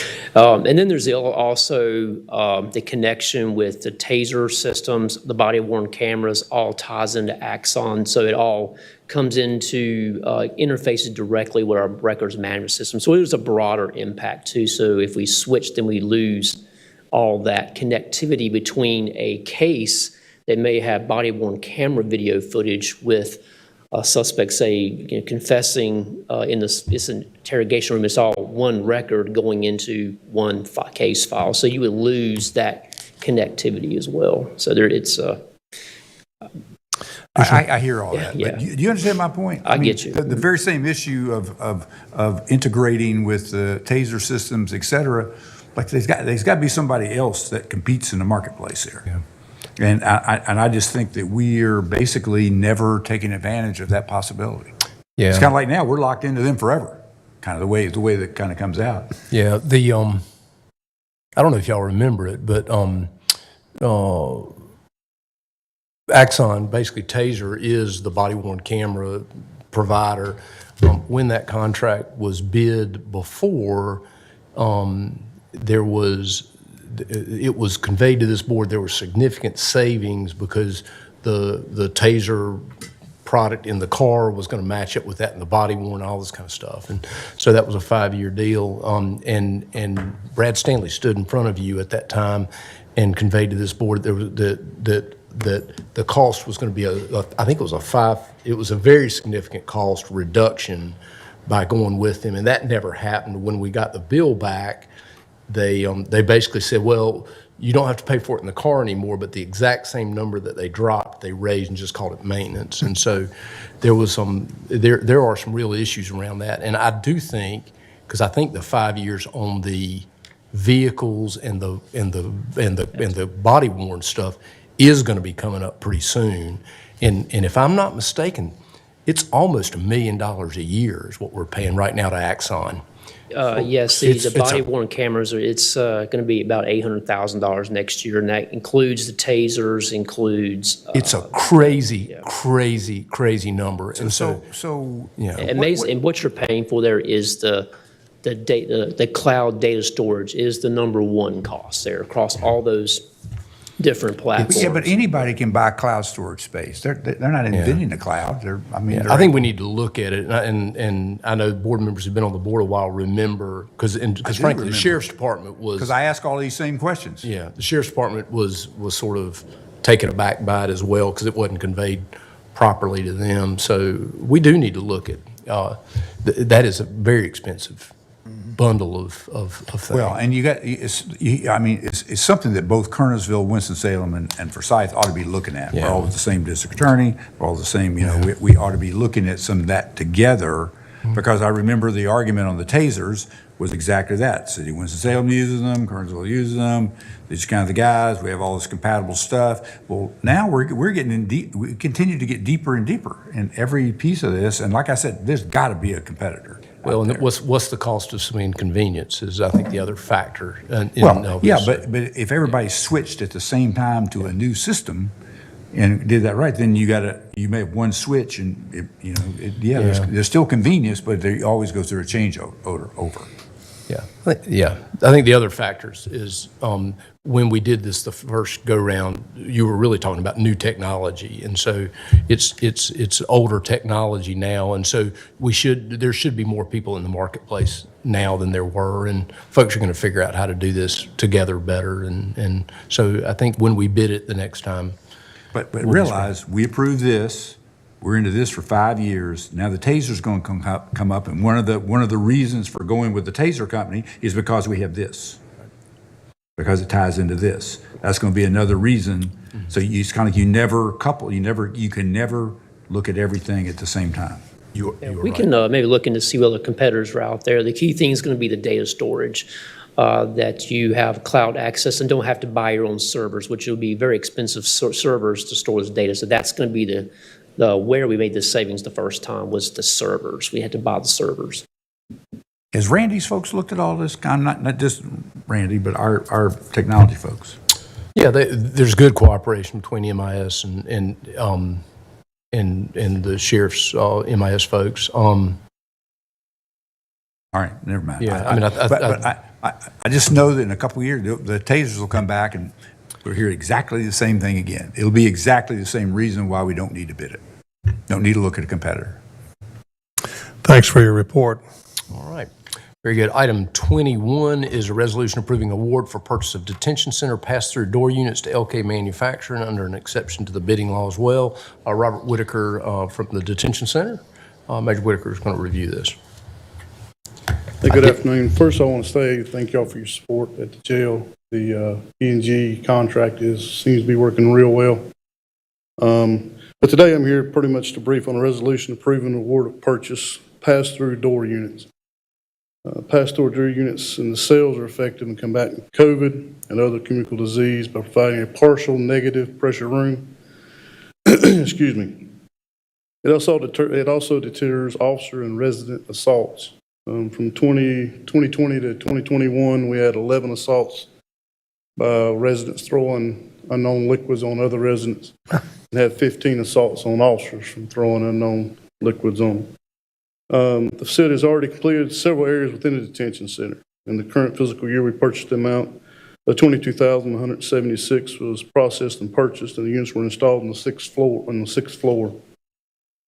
We'd like to proceed to purchase another batch of 84 pass-throughs. It's at the same cost, $22,176. And per the county procurement policy and board resolution, there's a combined total above $30,000 in the sole source provider. The resolution has been proposed. Especially this resolution approves purchase of 84 additional pass-throughs from LK Manufacturing in the amount of $22,176 for a total fiscal year purchase of $44,352. No funds the funds have already previously appropriated to cover the cost of this award, and no additional funds will be requested. So, any questions from me? Comments or questions? No comments. Just wanted to say you look good in the suit. Yeah, I like it better than I do the uniform. Yeah. Hey, where'd you buy that suit? That looks good. No advertising. Tell me, we went to visit a jail and they were talking about Sally doors. I'm sorry? Sally doors for the prison? Sally Port. Sally ports? Yeah, we have Sally Port on every floor. That's just the hallway to going in and out of the dorms. The concern we have is when they built the jail in 95, majority of the facility has just pretty much a food pass cut in the door that's just wide open. So when COVID came in, it was kind of hard to control it when they can just sit and talk to each other through food passes, and as officers are making rounds or throwing unknown stuff on officers. So to fix that, the easiest way is, and this is the only company that would actually fabricate something that could just be stuck in, tack welded, and painted to cover it up and allow us the ability to still open the food pass and feed and then close it back. And it'll still function even with the new courthouse? I'm not sure what the new courthouse. You're going to have a tunnel going from the... Yeah, this is in the day area, the dormitory areas where they actually are assigned, the inmates are staying. Okay. And it's hard to believe the jail is 27 years old. Seemed like yesterday they built it, they being the contractors. I walked in the building in 96. You were right there at the beginning. Yeah, it's different. Yeah. Thank y'all. This has the same issue with single vendor. You end up with a single vendor again, and I just, Yeah, we put this out multiple times, and the problem is it has to be manufactured. It has to be made because they don't make, a company don't make them. So this gentleman actually custom built these food passes to the specification that the jail inspector is going to require. They'll still have to be able to open the door. Majority of the new facilities, they're built that way automatically. The door itself comes already built that way. So for us, we had to kind of so go back. these are like custom things. You had to go back and retrofit it to make it work for us. Okay, thank you. All right, thank y'all. Thank you, Mr. Whitaker. Agenda item 22 is also Randy, so he can come back up and brief a resolution awarding a 2-year contract for temporary staffing services for the Sheriff's Department. Yes, the Sheriff's Office is currently using Express Services for 2 temporary positions in our permits unit, and we have been using temporary agency positions for about 7 years now in order to address increases in workload associated with fingerprinting, pistol purchases, and concealed carries. We've all found together that using temps is less expensive than using full-time county positions because they would receive paid holidays, sick, vacation. The county fringe rate for a civilian position for us is about 44%, which is a little higher, quite a bit higher than the markup rates of these temp agencies. The hourly rate that we propose to pay to the temporary employees next fiscal year is $14 per hour. Express Services has offered the hourly rate plus a markup of 31%, which is lower than the 32% they offer right now. The second vendor is one we had performance issues with in the past, and they proposed 34%. Kelly Services quoted us 41%, and the lowest we could ever get them was 39%. So therefore, we'd like to proceed with Express Services for a 2-year contract and an amount not to exceed $155,100. And we have requested funds in next year's budget to continue this service. I'll be happy to answer any questions. Comments, questions? That was a good job. Competition.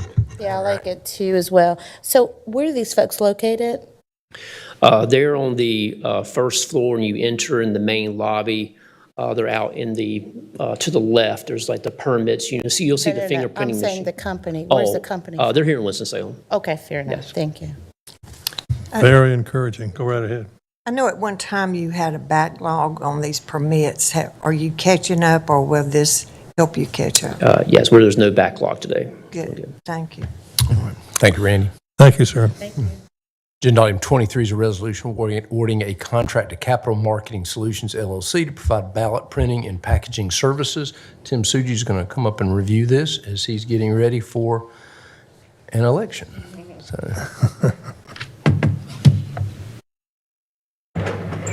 Good afternoon, Mr. Chair, Commissioners. Let me pull up my presentation.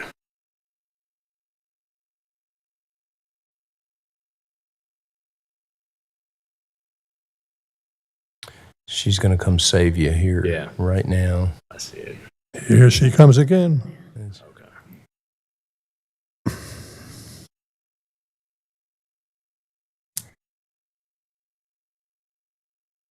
There it is. Thank you.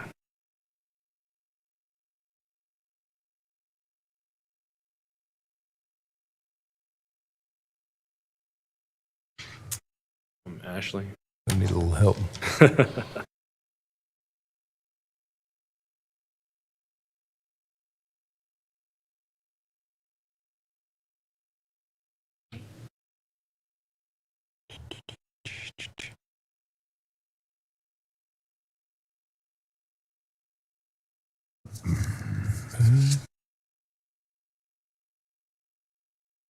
There you go. You know, Mr. County Manager, it's good to have Ashley Sloop around. It's essential. Yeah.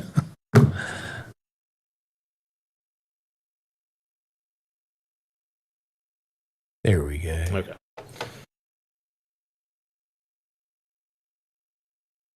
All right. I'll just proceed as is.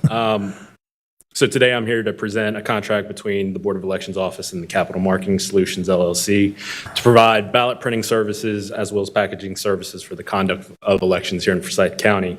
Pursuant to statute, we are required to only procure our ballot printing services from certified vendors through the State Board of Elections and upon the approval of the County Board of Elections. So Capital Marketing Solutions is one of 4 companies that are certified by the state of North Carolina to print ballots here in the state.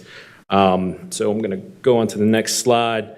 So here is a list of the 4 certified vendors. Capital Marketing Solutions is located in Raleigh, North Carolina. Printellect is the second vendor that is certified here in the state, and they're based out of New Bern, North Carolina. A new company called Taylor Election Services is based out of Monroe, North Carolina. And then there's a company based out of Columbia, South Carolina called Another Printer. Capital Marketing Solutions has done business here in the state for 11 plus years. You can see Printellect has done business 50 plus years. And then Taylor has 20 years of ballot printing business service, but this will be their first year printing or offering their services here in the state of North Carolina. Another Printer has 5 plus years of service in printing ballots to North Carolina clients. I've also listed the various counties that are clienteles of the 4 companies.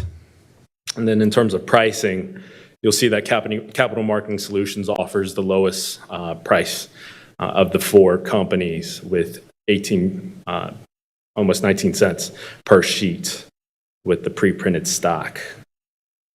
So the Board of Election staff conducted an informal procurement process to identify and evaluate the qualifications, experience, results, and pricing of the 4 companies.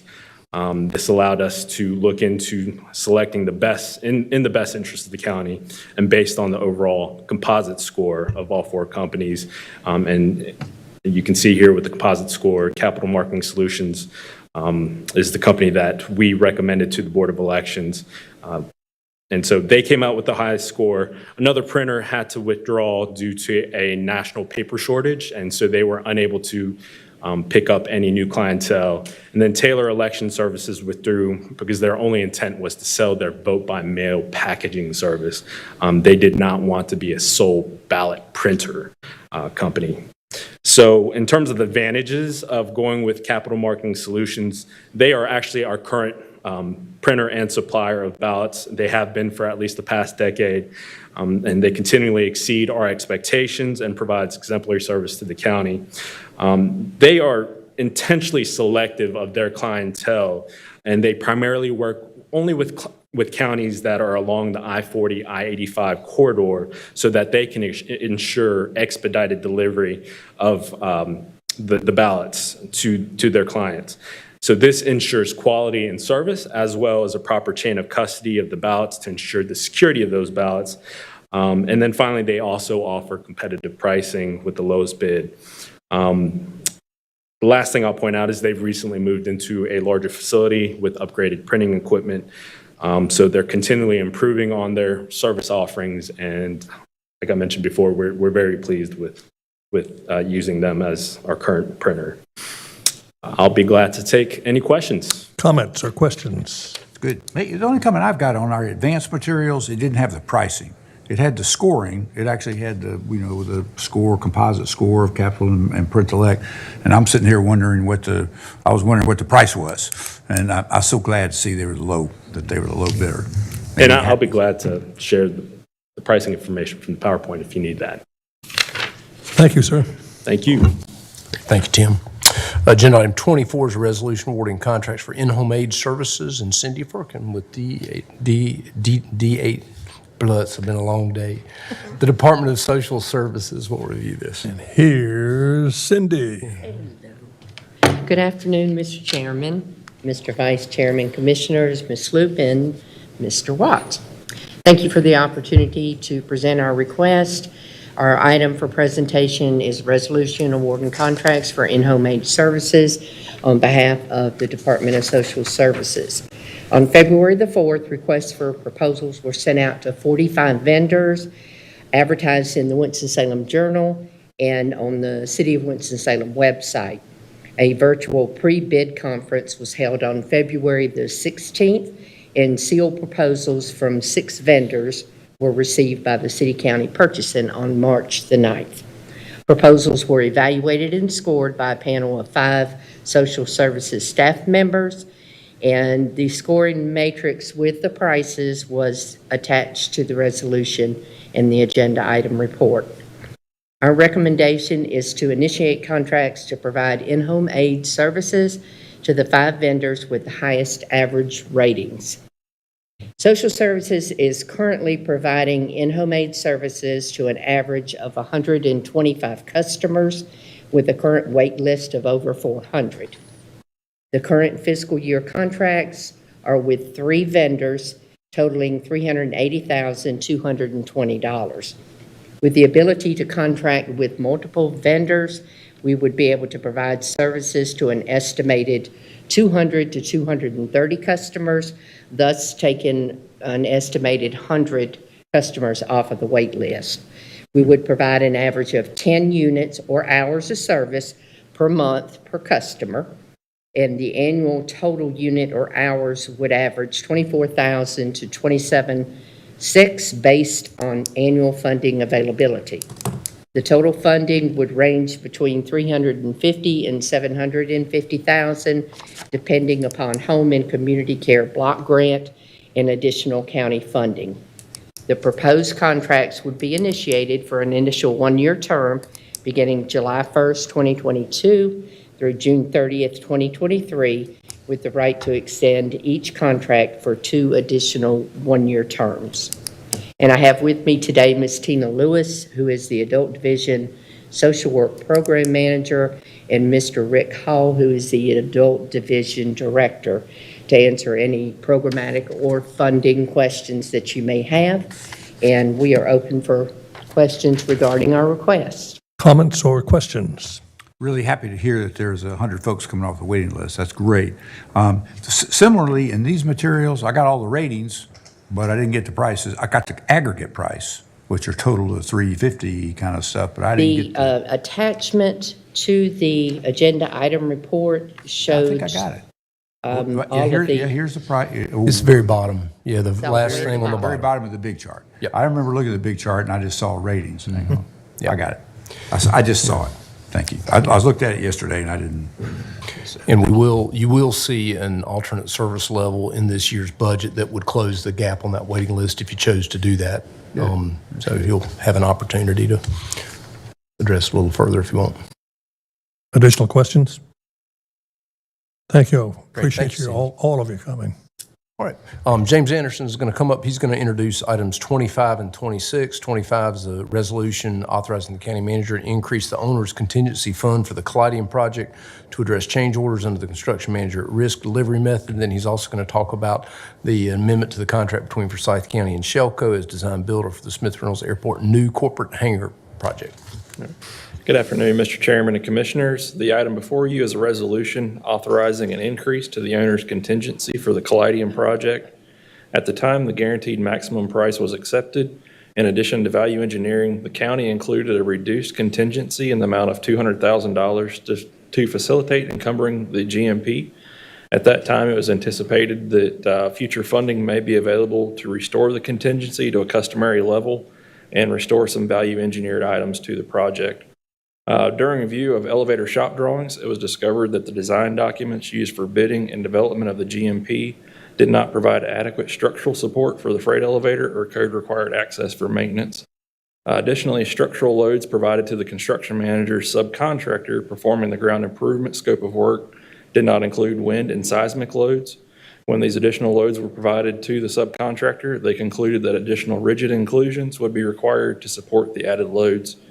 Frank L. Bloom, the project construction manager, has provided an order of magnitude cost of approximately $400,000 to address these structural design errors and code requirements on the Caladium project.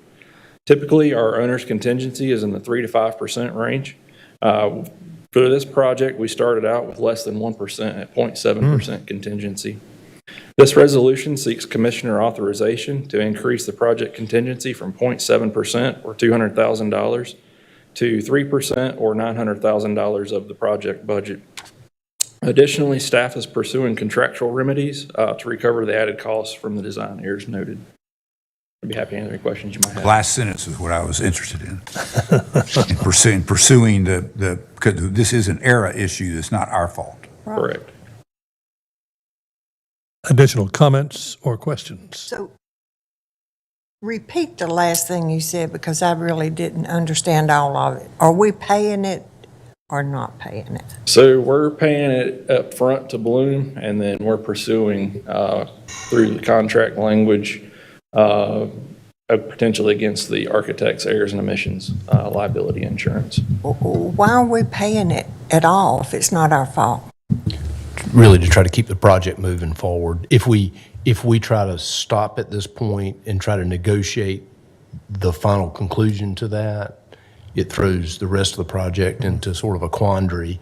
And so we'll need hopefully we'll get some of it back. We'll certainly be keeping you abreast of what that looks like as we go through it. But it's really trying to keep the project on the rails at this point. My recommendation was to use fund balance. Given what I think I know right now is the year we're in, for a lot of reasons, we'll have a good year in the year we're in financially, and so I felt pretty comfortable with that. So it's really the equivalent of almost a pay-go funding moving into next year. But essentially, yeah, it allows things to go forward. But I'm exactly with you. I read this in an email to the county manager about that because. We're not going to let them off the hook, and hopefully we'll get all of it back. If not, hopefully get all. We may not get all, but we should get a lot back.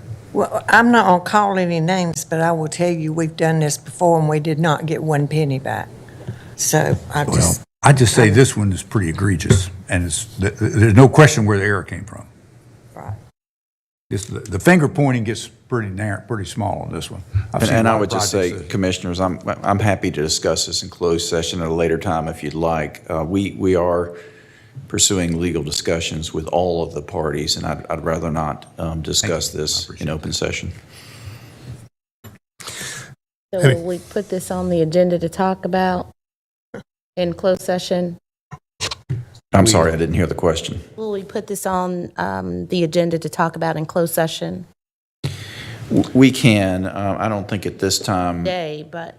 Yes, we will certainly do that in the future. Okay, fair enough. Thanks. And if we need to have a closed session before it's voted on next Thursday, we could find ourselves going to closed session for a minute, get that information, then come back out. Well, I would very much like to do that. Okay.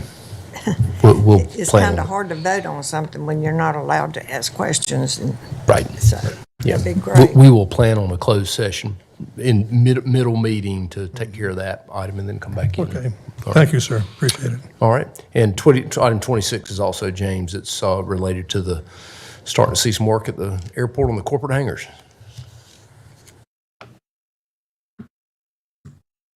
All right.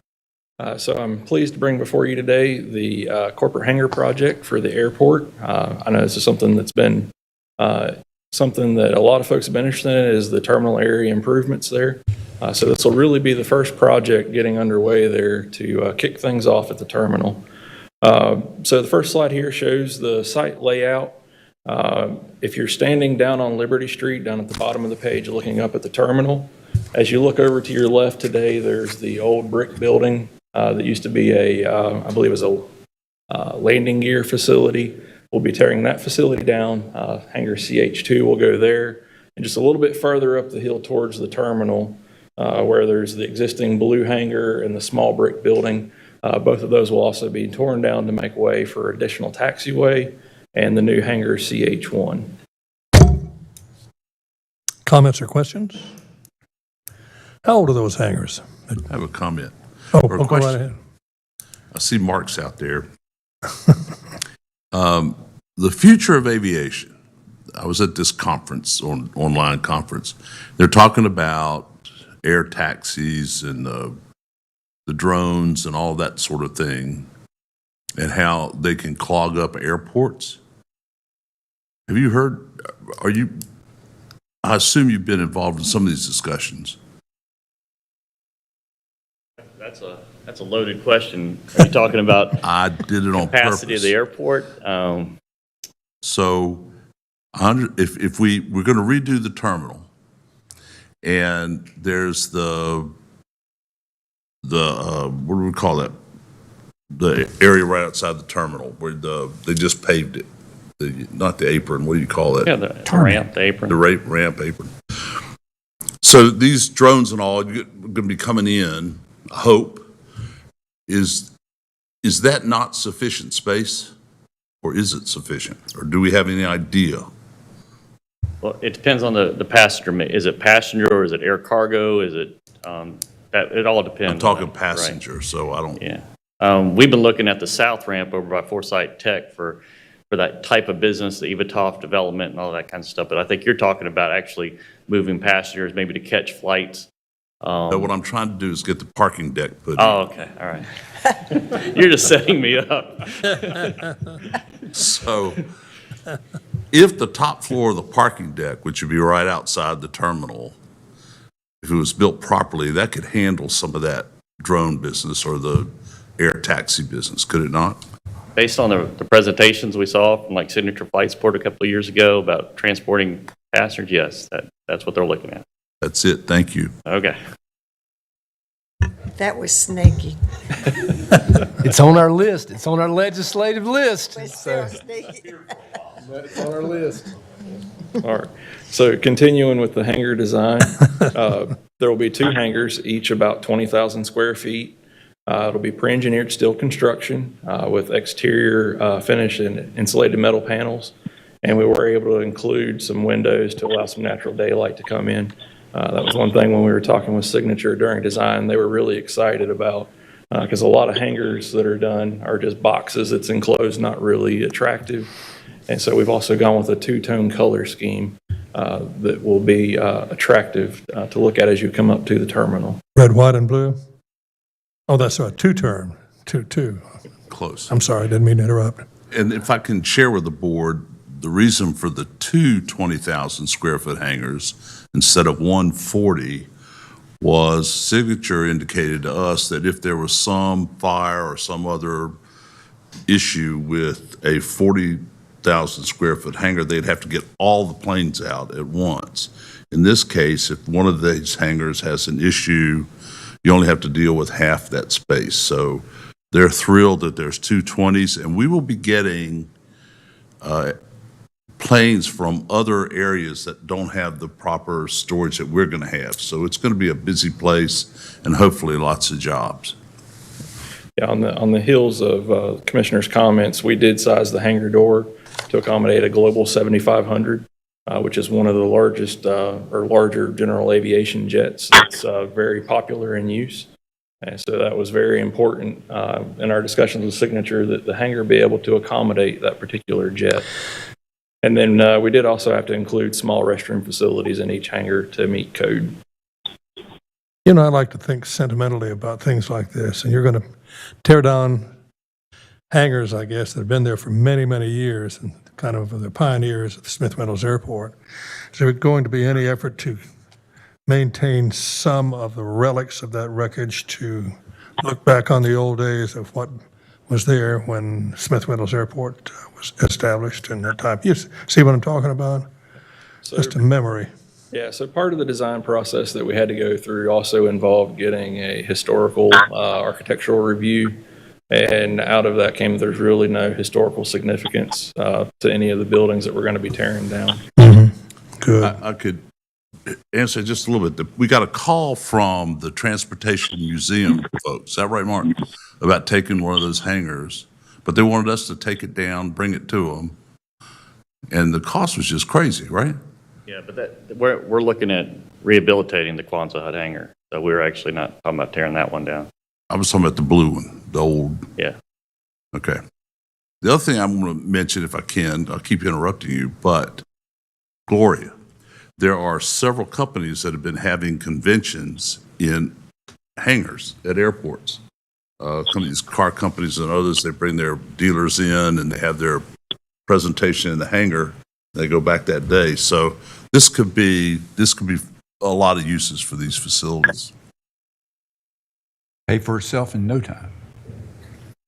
All right. And so for the project budget, as you may recall, you previously approved a budget increase to $10.3 million with the additional funding being provided by the state. Demolition of the additional structure and addition of fire protection systems and market volatility were the primary factors in increasing the project cost. Shelco has submitted a design build proposal with a guaranteed maximum price of $9,575,000, which includes a 3% design builder fee. And the resolution also establishes $50,000 for owner's contingency.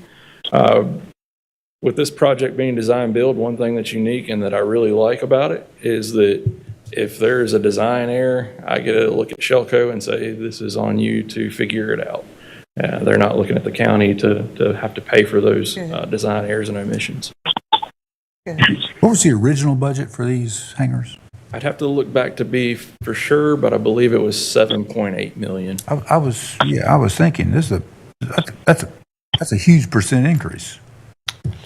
Yeah, some of it had to do with fire safety issues that were not in that original number. And so we took a look at what happened inflationary. Clearly prices went up, but a lot of that increase was driven by some fire safety stuff. So we can pull that. I'll pull that because that will be pertinent as we move forward with other projects too. So additional comments?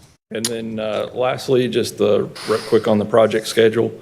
So Shelco is chomping at the bit to get started on this project, and tentatively, pending approval of contracts, they're looking to begin work on May 2nd with starting demolition of the old landing gear facility. And with that, I'll be happy to answer any questions you may have.